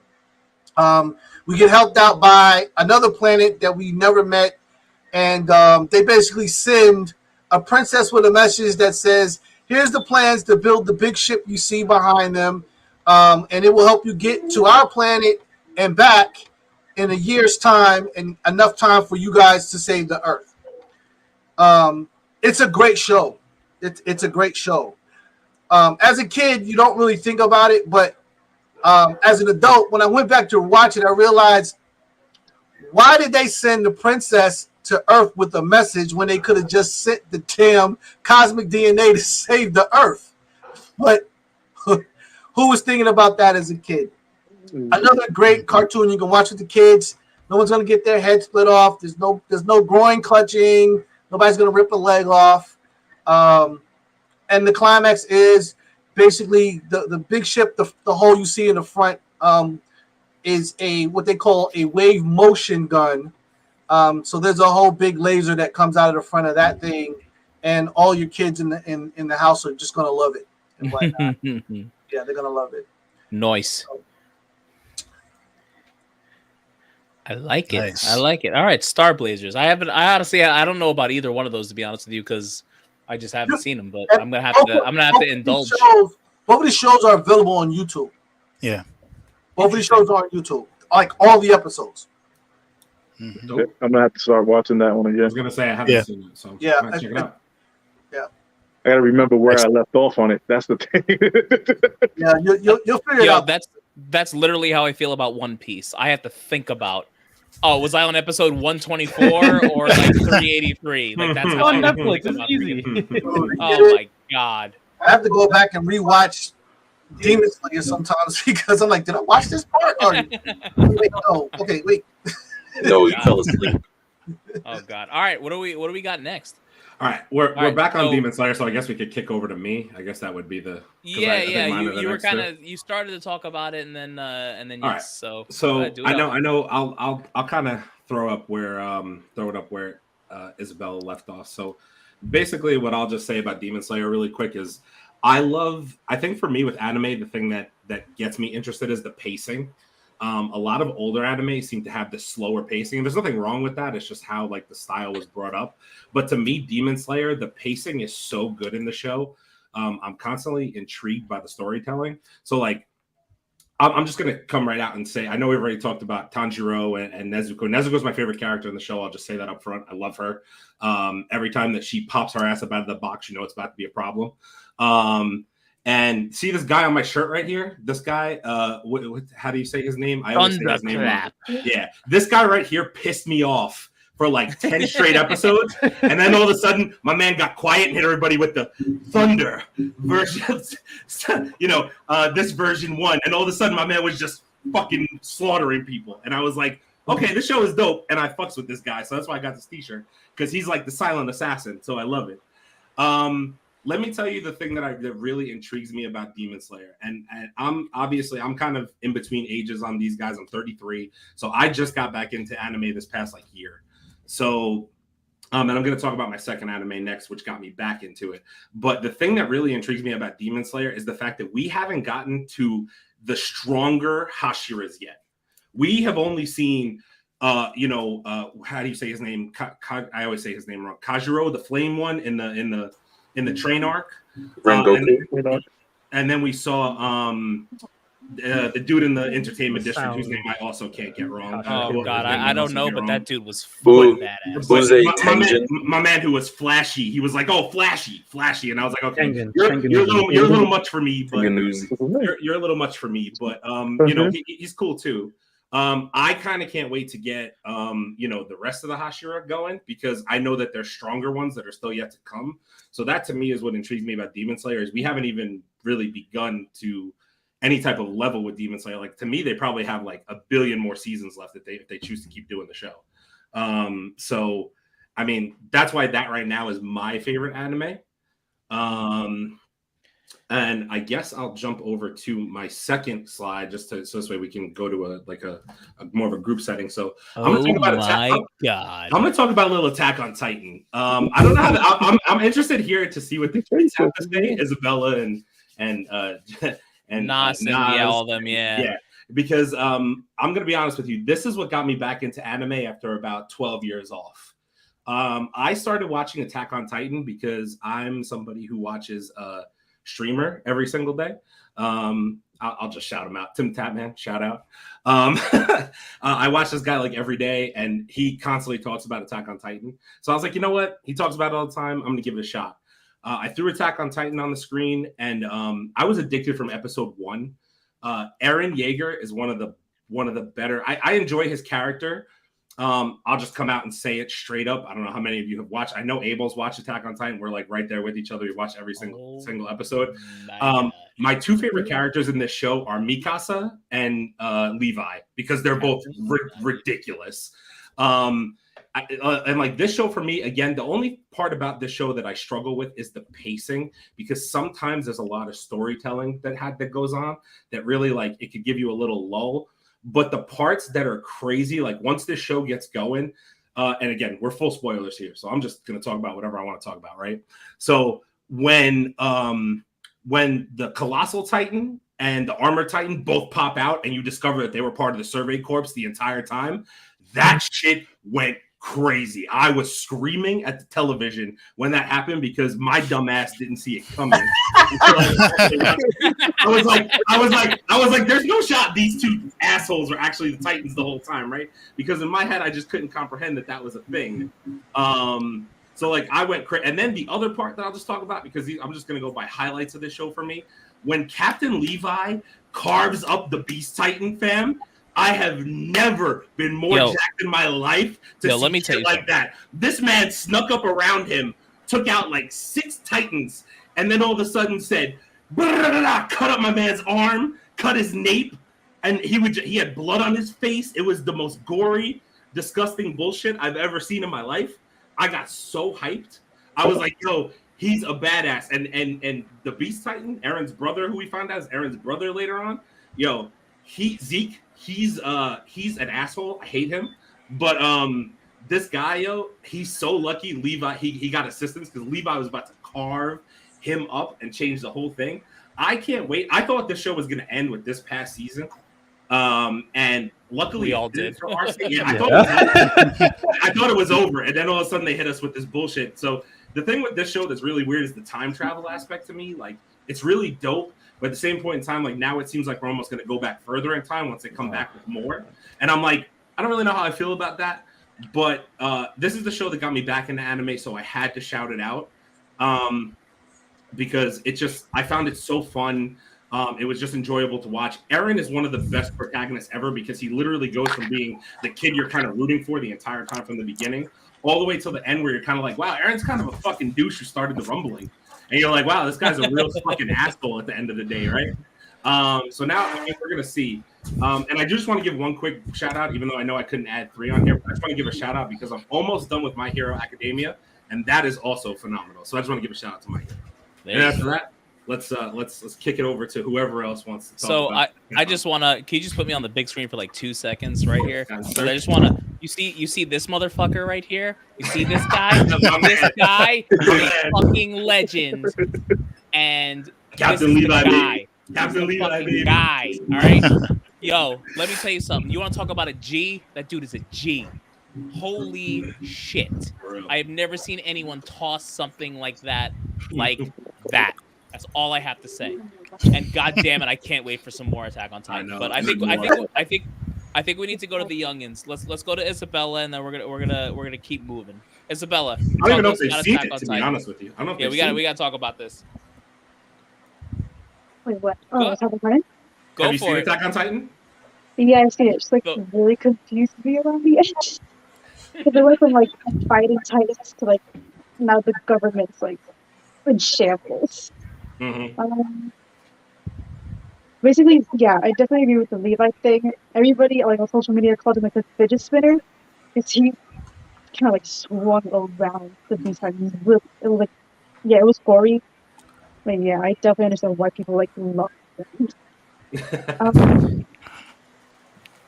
The first episode traumatized me. For real. It's so traumatizing when you see his mom get eaten. You're like, what the? No, because they don't just do it for like the first episode. They keep bringing it back, even if it has like nothing to do with what's going on. Oh man.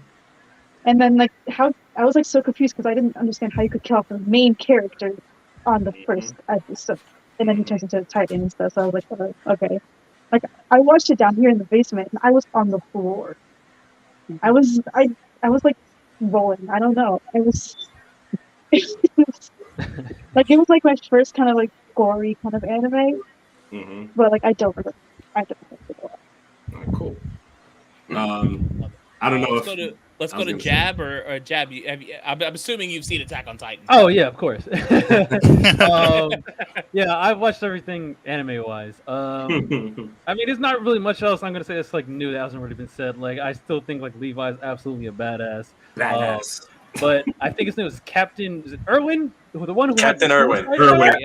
I was ready to charge with him to death. That was the best moment in that whole season. The whole like, yeah, we're all gonna die. But we're not gonna let everyone else die and all that go to waste. And he ran them into hell, and all of them, almost everybody in that charge died. I was like, damn. And then I seen Levi clean up the beast Titan, and I was like, yeah, finally, that's what we were waiting the entire time. Let me tell you, that scene when he carved up those 5 Titans and then got to Zeke, I was like, yo, there is no shot. There is no shot. Just the pause of, wait, let's put all the smoke, and then immediately just, This is the best part of that show. Love it. Or even when Levi was running from because it's not even just like the Titans that are a threat, but it's like people are also threats. So that whole first part in the third season where he's dodging all the bullets and sweeping through the streets, that was the coolest shit I've ever seen. That shit was dope. 100%. Shit's like a roller coaster. Shit's like a freaking roller coaster. All right. Nas, what you got for us? Attack on Titan hit me different because I haven't watched Attack on Titan since season 2, and then everybody was like, Attack on Titan this, Attack on Titan, you gotta watch it, and I was like, nah, bro, I gotta stick to my other anime, I gotta finish that, and then I was like, I ain't got nothing to do, and I saw Attack on Titan, I said, let me give it a chance, finished it up, season 3. Now hold on, because Levi versus Kenny. Now that animation was a chef's kiss. I had to rewind the part where the girl gets shot and then he slides down the building dodging everything. I had to rewind that because it was so smooth. That fight with Kenny. And then we get into season 4. Eren had no business being that much of a badass. He was playing everybody from the beginning. He knew what he was doing. He knew what he was doing when he was making friends with Armin and Mikasa. Come on. He's like, I don't care about none of y'all. and then he had a fist fight with Armin, and Armin got beat up. That's crazy. This is the enemy too? And you still getting beaten up and your whole squad's with you? Personally, I wouldn't let that happen. Not in front of my homies. No, sir. But Attack on Titan, definitely up there for me. I loved every second of that. I love this. I love this stuff. I love that the kids are with me.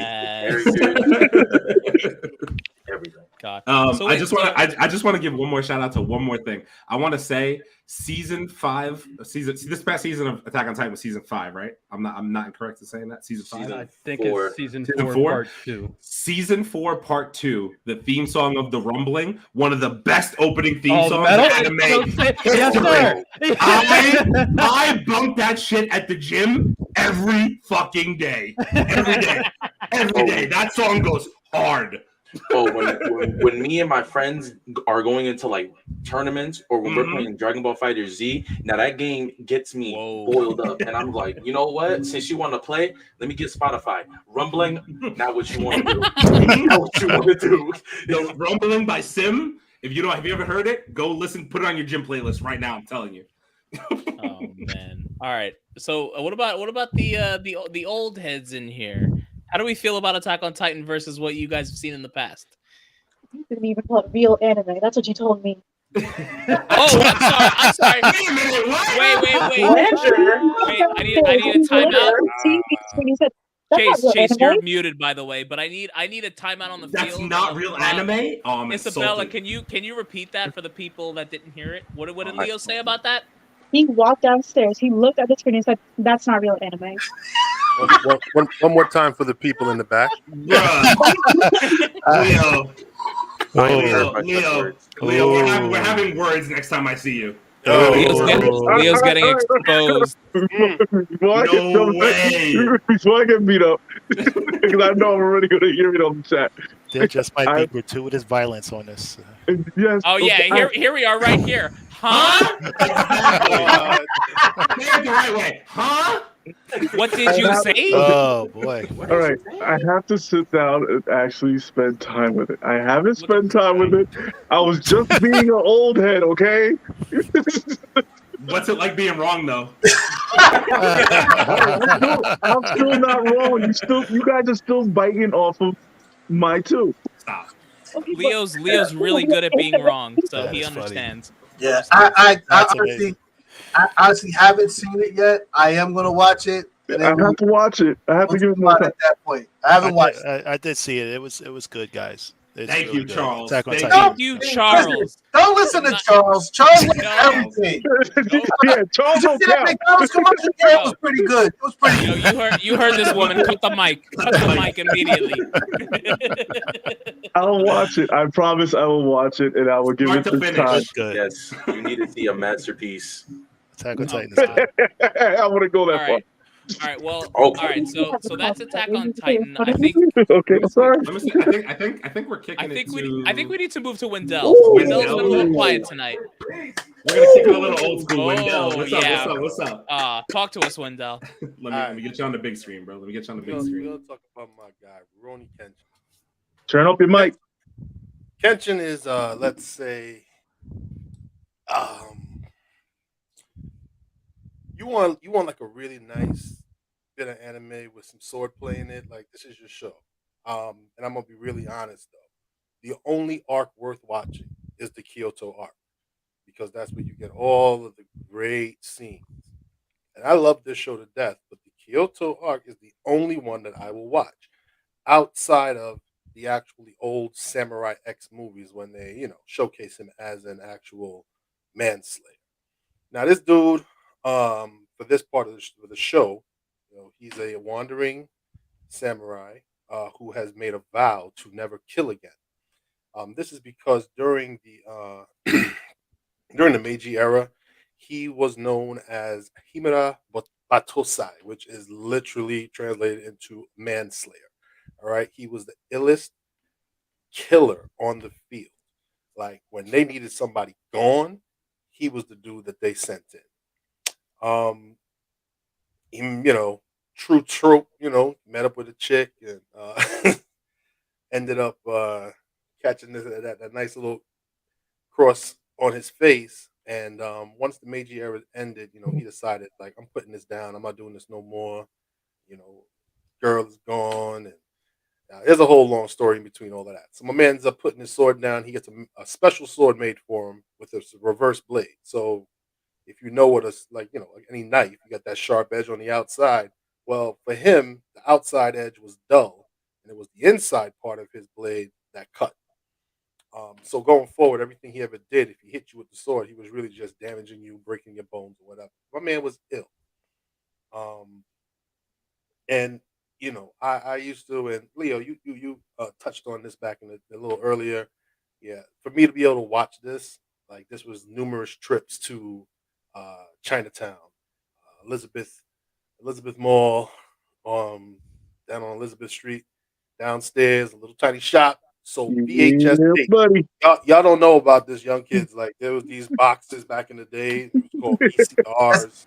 That's old New York. It's old New York. These youngins don't know nothing about that. They don't know nothing about that. Don't know nothing about that. All right. But that's where I got all my anime. Every stitch of it came from there. Me, my cousin, all our boys, we used to go up there. Around the corner from there was the great Chinatown Fair, which was an arcade where like Street Fighter legends were playing. Like you go in there and you was catching like a very interesting show. But that's another story. Back to Kenshin. Kenshin is great, man. Like, and you get a chance, watch it. Again, do not watch the whole thing. Just watch up to the end of the Kyoto arc. Like one of my favorite characters is the bad guy there. His name is Shishio. My man was burnt and shot in the head, but he didn't die. Because of his burns, he wrapped his body in bandages. All his pores were closed, so my man doesn't sweat. Therefore, my man just holds adrenaline. Downside is he can only fight for like 30 minutes. After that, well, watch the show and you find out. However, though, when I think about anime, I think about Kenshin. This is one of those shows that like really, cemented my footing in watching anime. And I don't know if anybody else on the pod has seen this. Anyone? Am I the only one here? I've seen it. All right. Wait, who said they saw it? Nas, you saw it? Yes. You're my favorite person on the podcast right now. Go ahead, my brother. I've seen the anime, I've read the manga, and I've seen the live action, which wasn't actually bad at all. Not that bad. Not that great, but not that bad. From a person who likes a lot of fight scenes and who gets contacted for a lot of fight scenes, I loved it. But for what it was okay. Yeah, I mean you don't get the whole feel from it, but when he pulls out that technique, it's special. But anyway, this is a fantastic show for an arc. Watch the OAVs. Those are good too. Gives you that backstory on him. But if you ever catch a Samurai X, watch that. That's gratuitous violence right there.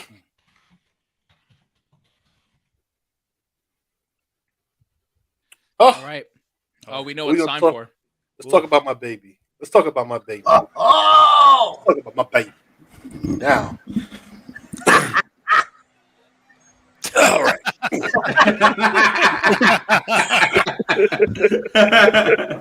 Boy. All right. So for my man's in the cave there, your two animes are absolutely great. However, Ninja Scroll came after this. Akira is 1988. I'm going to let you know right now that Akira redefined the genre of anime.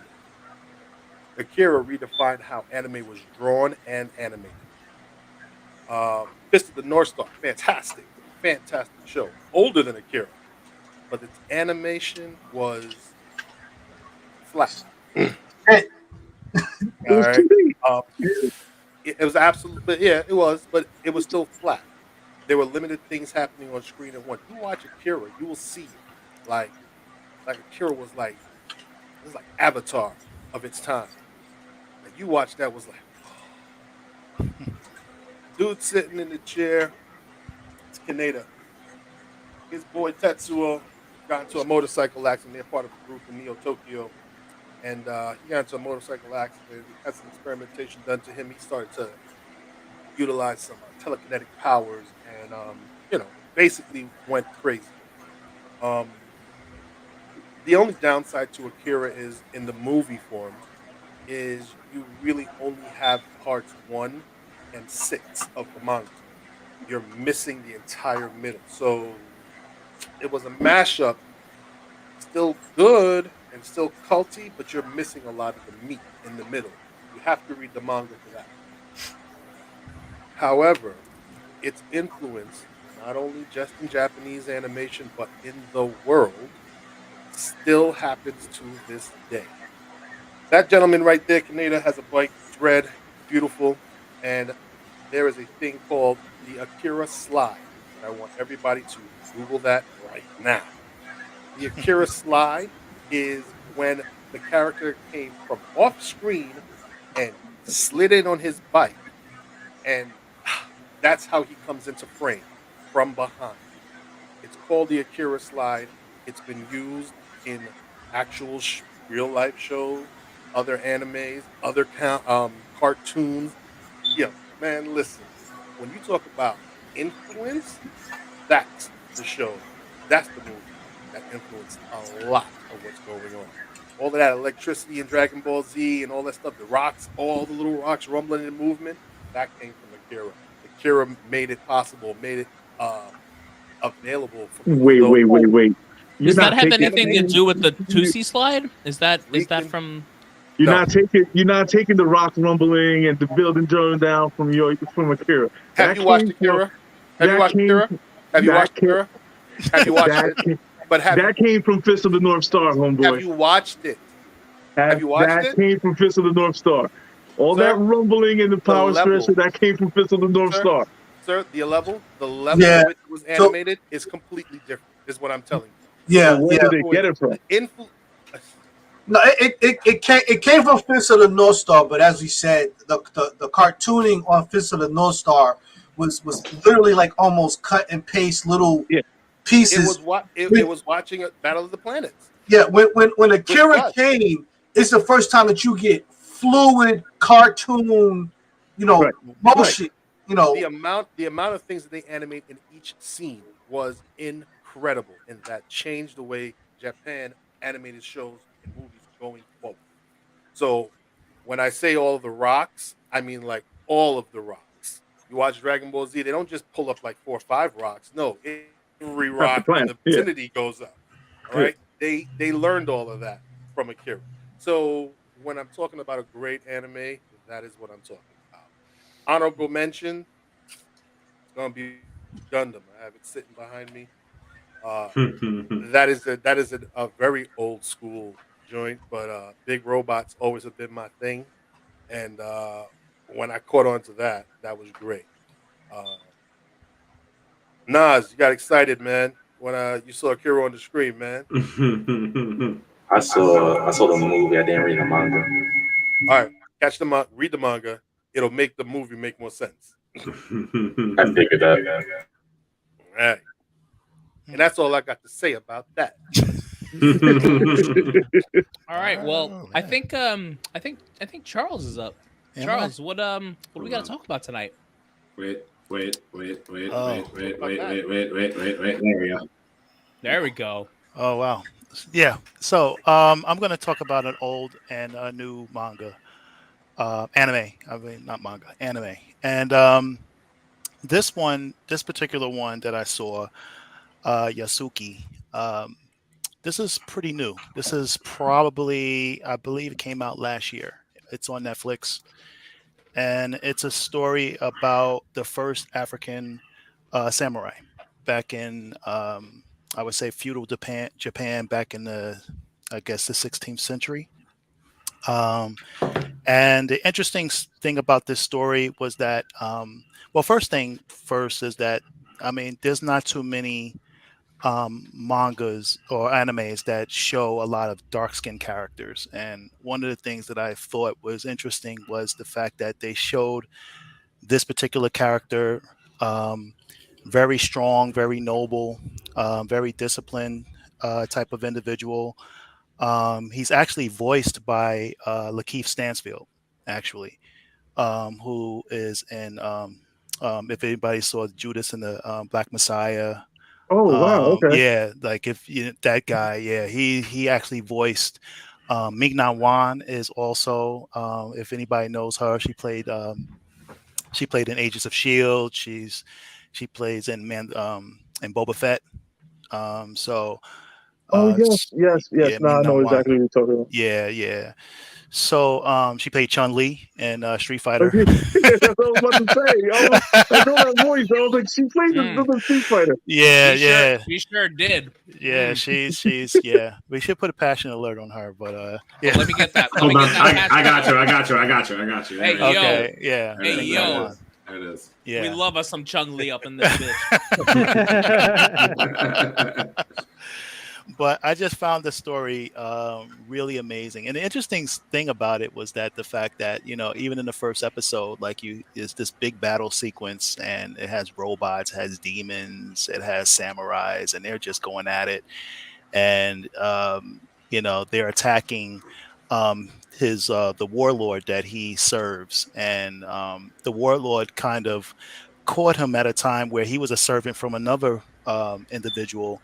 And he saw the way he stepped in to save this little kid that was about to get basically sliced in half by this, older gentleman. And he kind of like put the guy on his behind.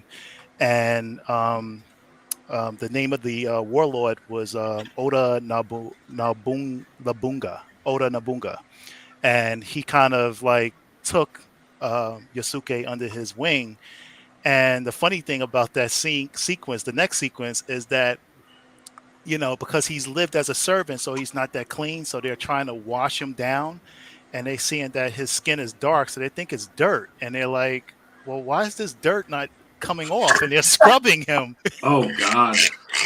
Going there. They're trying to scrub it off. And he's like, no, that's my skin. And he was like, oh, my God. So it's yo, what kind of podcast is this, man? They was actually trying to scrub his skin. Where's cancel culture when you need them? for real, man. But the way it was done, it was just like, wait a minute, like you thought about it, like, is that what they're going at? But other than that, I mean, the story is really good. It's an amazing story because it just talks about a character, and I think this is a real character that they based it off of as well. So. Really great story. Definitely check it out. Like I said, it's only like maybe 6 episodes, so it's really quick, so it's not like a long, drawn out season, so. They run out of soap. Yeah. Let my people go. That's my new. And then I have my wow. Oh boy. So Yes. Oh my God. Yes. I'm sorry, Charles. Wait a minute. Wait a minute. Hold on. Probably need to, Aaron. You might need to put us all on screen for this one. Yeah. A minute. Yes. I'm sorry. Yes. I'm just go in here and say, what in good God's name is this blasphemy? This is not what Charles is talking about. I know. This is not Voltron. I know. This is not what he's talking. Man, listen. Right, you hit me up, brother. I'll give you some real boy. Hold on. That is somebody gonna get hurt. Man, don't get me wrong. I did my watch Voltron. it. I thought Aaron, it was we need all a right. correction. However, All right. I'll find something. Let Charles talk. I'm sorry, but I had to let it be known. No, it's all good. Charles too nice. Charles, Defender of the tell universe. you that's the wrong one. I'll tell you, wrong. Yeah, no, but Voltron, I mean, if you're going to say the grandfather, this has got to be the godfather of anime. This story here, when I first, this is around the time, I was a young lad, and, amongst all the cartoons that you watch, Masters Universe and Transformers and G.I. Joe, and then here comes this Voltron. And it's one of those stories that, to me, like once you start to get into, there you go. There's a lion. There we go. I was gonna say, what are we? Which one? Give me a picture. There it is, right there. Which You one? can that one right there. This one? Click that. Yep. Okay. There you go. That's my Voltron. All right. That's better. Yeah, that's great. Okay. There you go. So the story starts off with these 5 explorers, and apparently they are trying to save the galaxy from this like tyrant named King Zarkon, and King Zarkon is the worst of the worst. This was actually released in Japan and released in the U.S. The Japan version is a lot more violent than the U.S. version. They tamed it down and re-edited it, so us youngins can digest it a little bit better. But there was like live, decapitations, impalements, burning alive. Like, it was a lot of violence going on in this particular cartoon. So they did tame it down, and the explorers basically, they are trying to defeat King Zarkon and his evil witch Hagar, and they come across planet Eris, and planet Eris apparently has this legend of Voltron, and apparently Voltron used to be the defender of the universe, and unfortunately Hagar kind of tricked Voltron and broke it into 5 lions. And in order for you to pilot these lions, you have to find the key in order to actually get them to, in order to get the lions to actually work. And they couldn't find the last key. So they kind of draw it out the story. Like, the first part of Voltron is like a 5-part miniseries. And once they finally find the key and these 5 explorers bring Voltron together, that's where the magic comes. Just the music, the energy, the electricity of when this, just to see Keith say Voltron, and they all yell Voltron, and they all say, I'll form feet and legs, I'll form arm and torso, and then I'll form the head. Like, it's one of those things that they keep saying every episode, but you wait for it. You just wait for it. Listen, you want to get listen. When the Voltron lions come together, and his head spin around, you're gonna break something in your mama's house. It's guaranteed. Yo, I can't tell you how many pictures I took in the Voltron pose where he just ends up, he's like standing sideways. That was my picture from like 5, 6, 7, 8. Smile. That was me. And don't let him go blazing sword. What? Yeah. Yes. That was a Saturday morning. That is a Saturday morning cartoon. Yeah, that right there. Yeah, blazing sword was like, yeah. Make sure you're not an arm width of anything. And I have to say, like, probably the design of Voltron is probably can't be replicated. That design, it fused everything that we love about big, gigantic robots and monsters. It's like him fighting these robeasts that a lot of times the robeasts are actually creatures that the witch Hagar would create, or he would turn actual human beings into these robeasts. But Voltron didn't care.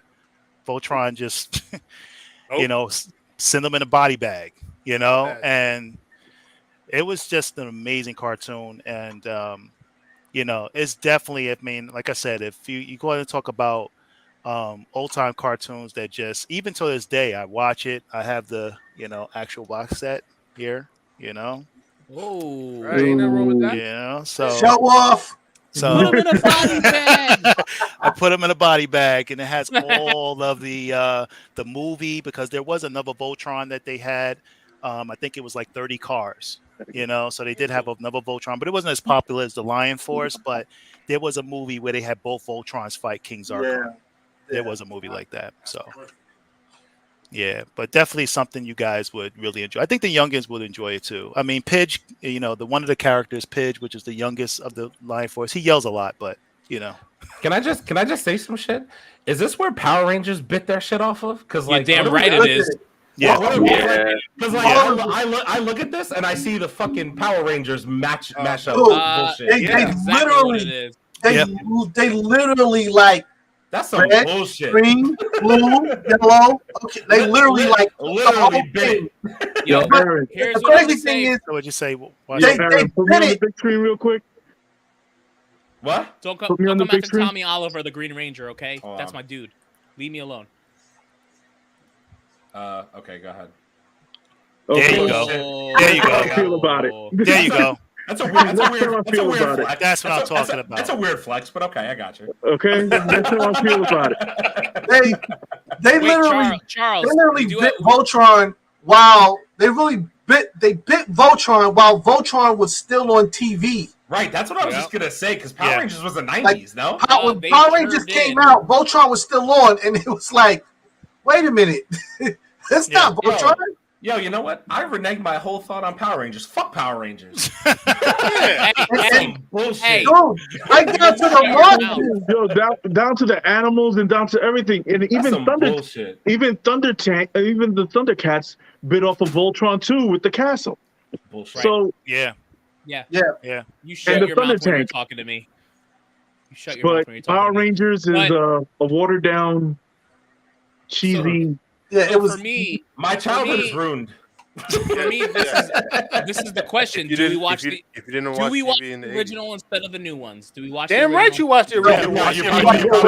You probably watched the old ones. Are you sure? You watch the old one and you try to get the ones with the gratuitous violence in it. Yeah, Yeah, the All original right. ones. Yeah, I definitely agree. lying for us. All right, so we've gone through the podcast, boys. I think we're gonna end with the people that are younger than us here. So I'm I trying think to see which ones we missed. yeah, what do we miss here? Talking about that. So I know we haven't talked about Jujutsu Kaisen. I forgot who wanted to talk about Jujutsu Kaisen. Isabella. That's Nas. Nas and Isabella raising their hands. All right, let's talk about Jujutsu not Kaisen. Isabella. Not. Isabella, what did you have? She had Hunter x Hunter. The other show. Hunter. I got you. I'll pull it up. I'll let Nas go about Jujutsu Kaisen, and I'll pull up Hunter x Hunter. All right. Let's really get into Jujutsu Kaisen, the number one anime nominated number one anime of the year and won over Attack on Titan at one point, and then Attack on Titan took it. Yeah, but Jujutsu Kaisen is a really, really good anime. Now, I haven't read the manga yet, but I know that the manga is way, way ahead than the actual show. And they recently did the Jujutsu Kaisen movie, which is, I haven't seen it, but from what I heard from it, is that it's before what happens in the anime. So you learn about the dude with the white hair, which is Gojo, and you learn about the dude with the black hair, Fushiguro, and the girl Nobara, but you don't learn about Itadori because Itadori is part of the anime. But the studio that made this anime, MAPPA Studio, has to be one of the best animation studios that I've ever seen just come up out of nowhere and just start dominating. I didn't know that MAPPA Studio animated like a couple other animes, because MAPPA Studio was showing off their animation. They wanted to show off what they could do and what they could bring to the table. They brought a series called Webtoons to the table, and they animated that. Now, how most animes are when they do their animation style, you know, it's kind of the same thing it's kind of the same recipe for all the other ones. Jujutsu Kaisen, MAPPA Studios took it a bit further.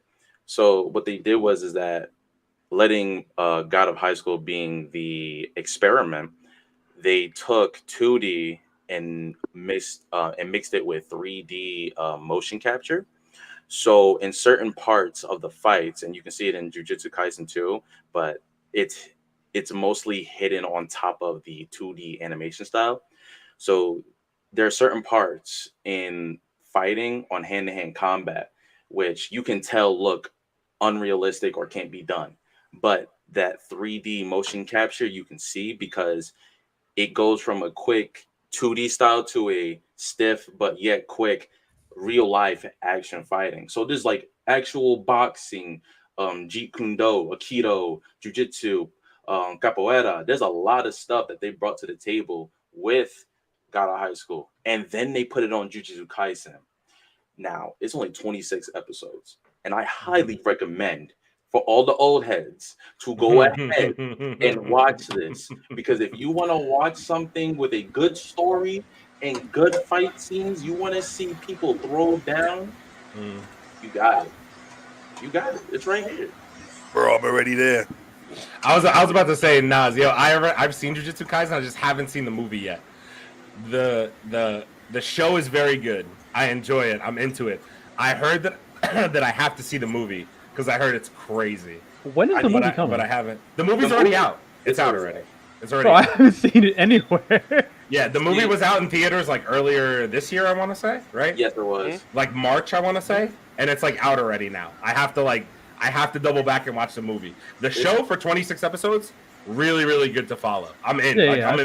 I'm invested in Jujutsu Kaisen. I'll continue watching that. 100%. Yeah, that guy over there named Jabari was like, "Here, look at this," and I'm like, "Yes, it is." yeah, like he like had his phone and just showed it to me, and he's just showing me like the quick fight scene. I'm like, "Oh, hold on, they throwing hands. Wait a minute, hold on."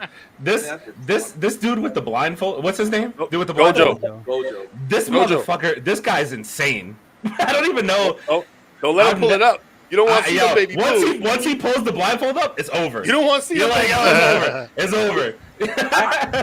I had a whole debate about this guy's power. Yeah, he's crazy. From JoJo, because his power versus JoJo Bizarre's is crazy, and I had a whole hour or two debating on whose power would win, and it's still mine. I think his might win, to be honest with you. No, it can't. It can't because I don't want to get into it because. No, I hear you. His power is like the rundown of it is like when he opens his eye. Yeah. It's a I guess what was it? It resets everything, or no? That's Jirano's. His power is like a universal kind of thing. So basically, the only way that for an attack to touch the user is for the user to allow that attack to touch him. Now, with that being said, he has another attack which defies the laws of gravity, time, dimensions, everything. It defies everything. But if I take somebody from JoJo, they have these almost the same exact thing, but everything that happens, every attack that you do, you are reset to the state of zero. So it never happened to begin with. Right. But you are in a loop of all your deaths. But your death can never be. You see, this already happened. I can't do it. That's a whole different conversation you're going into right now. I get it. I'm still trying to decode it. All right, we're gonna end this with Isabella, right? Well, no, I think did Jab? Did you had something? Did you have one more? Oh yeah, I could go. I gotta bring up One Piece because that's One like Piece? the show Yes. that I've just What a followed good anime. and kept on with like years at this point. That show's growing with me at this point. Yeah, I mean he's got the simple goal of trying to be king of the pirates, and most of the show it's really just like the adventure of like getting there. What I didn't expect from that show was to have such like heavy moments and very, very wild action stuff like going on throughout the whole show. And I want to say that like out of all the different shows that I've watched, I want to say like One Piece easily is probably done the most of like hitting me emotionally like the hardest with like the themes it goes on, and I like always really find myself like rooting for each of these characters when they have their moment coming up, and for a show like anime to go on like now at least 1,000, like it's over. We're over 1,000 episodes now. It's crazy. 1,000 episodes. 1,000 over episodes. 1,000 episodes, dude. It's 1,000 continuous episodes. Boy, ain't no way, boy. Continuous. Listen, Jabari, everyone says that. I said the same thing to two other friends. It's 1,000 plus episodes. They are making the climb because they got hooked on it. 300 episodes. 300 episodes. They already took them. Dude, that's not a TV show. That's a career. That's a career. Seriously. But also, that's a lifetime. I gotta say, like, I don't like English dubs better than Japanese usually, but Zoro, the fact that that's Piccolo's voice, I love it. I love it. And then like Krillin is what's his face? The dude with the big nose. The guy that plays Krillin. Usopp. Yeah. Like just hearing the same voices, I'm just like, oh, okay. I love all this. So it's just good to hear. But you talking about the English dub? Yeah, no, I am because like some of the voices from DBZ like translate to here, and I'm just it got me into it. But then I started watching the Japanese version. I'm like, oh, so good. But Zoro's my dude. Zoro is my dude for sure. I agree with Yeah. that. I also want to give a shout out and like honorable mention is going to be Naruto, but the other one I want to bring up is like Bleach. Bleach is like 100% one of the original like big three back in like that's my day, I should say. And that one was just like my edgy little 16-year-old heart was loving every bit of it. It had all the ridiculous over-the-top designs, and I just loved every little bit of it. And that show had me hooked. All the like dramatics. I want to say too, like I know he's not the first, but like that was the first time I had seen a character who had like who could have at least presented himself as being like African American and actually come off as like really competent without being over the top of like super hood or anything. Like I just very much like didn't realize I didn't need that from an anime, but when I saw it and I was like, no, I like this guy. Like he's competent, he's level-headed, he's just fucking up shit. Like I was rooting for him. Then he turned out to be the bad guy, and I still rooted for him. But Love it. All right, well, we're gonna end this with Isabella. Isabella, I need you to do me a favor. I need you to give me a reason to watch Hunter x Hunter because I've heard mixed reviews and I need to hear it from you as to why I should watch this show. Some people are like, this is really good, and some people are like, this is not good at all. So I gotta hear from you. Whoever told you it was bad is a lie. I gotta hear what about Hunter x Hunter should make me watch it. Every arc in Hunter x Hunter, honestly, genuinely kept me intrigued because in every single arc you don't get like the same thing over and over again. You actually kind of see like the character development in each kind of character. It's not only on like the main character, which is Gon, but you get to see it like develop through the whole entire anime in general. You can see Killua, Leorio, Kurapika, how their stories kind of like end off. But for me, it was my favorite arc was like I don't know how to pronounce it, like the ant arc. the Chimera ant. The Chimera. Yeah, let's go. Oh. It was a lot, but I liked it a lot. The fight scenes definitely got me angry, and I had to shout out Kite because when he, well, I don't know, just to let you know, a spoiler, but when he died, a piece of my heart died with him because he was my favorite. Oh no!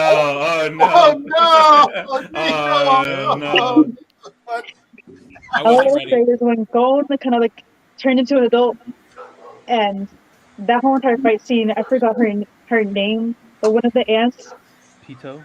He went hardcore on that. It was my favorite fight scene out of all of them. She's speaking facts. Okay. But yeah, basically, like the plotline of Hunter x Hunter, it basically starts off like Gon is a 12-year-old guy, 12-year-old boy, and he basically goes to the hunter extent to become a hunter because his father, which he doesn't know, is actually, I think, one of the top hunters. And basically, so that's where he meets like the rest of the. So that's where he meets Killua, Kurapika, and Leorio. They all have their own reasons for being there. But like throughout the story, you get to see like their friendship grow and like how it's kind of merged together in a way, especially between Killua and Gon, how their relationship and their friendship kind of like goes together, and how like one's very like over the top, and one's very like calm down and chill. But they definitely like go well, like fighting and just in general as friends. Other than that, I don't know. The fight scenes are also really good. There's a lot of fun. And I just want to make sure I have all the youngins. Can you just repeat how you say the name of the show so that I could slap Leo next time I see him, please? Oh. Is it called Hunter x Hunter or Hunter x Hunter? It's fucking Hunter x Hunter, bro. Hunter x Hunter. Go ahead and say it. Hunter x Hunter. Let's go. No. Yes, Hunter x Hunter. No, it's Hunter Hunter. Thank you. No. X is silent. The X is silent. The X doesn't belong there, huh? X is silent. X don't mean nothing. He just put it there for decoration. That's for decoration. Hunter. It's a placeholder. X Hunter. Oh, somebody's gonna get a spit slip. Hunter. She is spoken. She is spoken. Hunter. Treason. Get that comment out. That's treason. The X is there for aesthetic. Yep. ladies and gentlemen, you heard it here. Agreed. Oh, shit. All right, guys. All right, so, Isabella, I'll tell you what. I'm gonna watch Hunter x Hunter now when I get a chance. I'm gonna give it a shot. Yeah. Wrap it up. I want to see. All right. Some real So good listen, stuff. I guess this is an episode. So first and foremost, I want to thank everyone for stopping by. I want to thank our special guests, Nas, Jav, Isabella.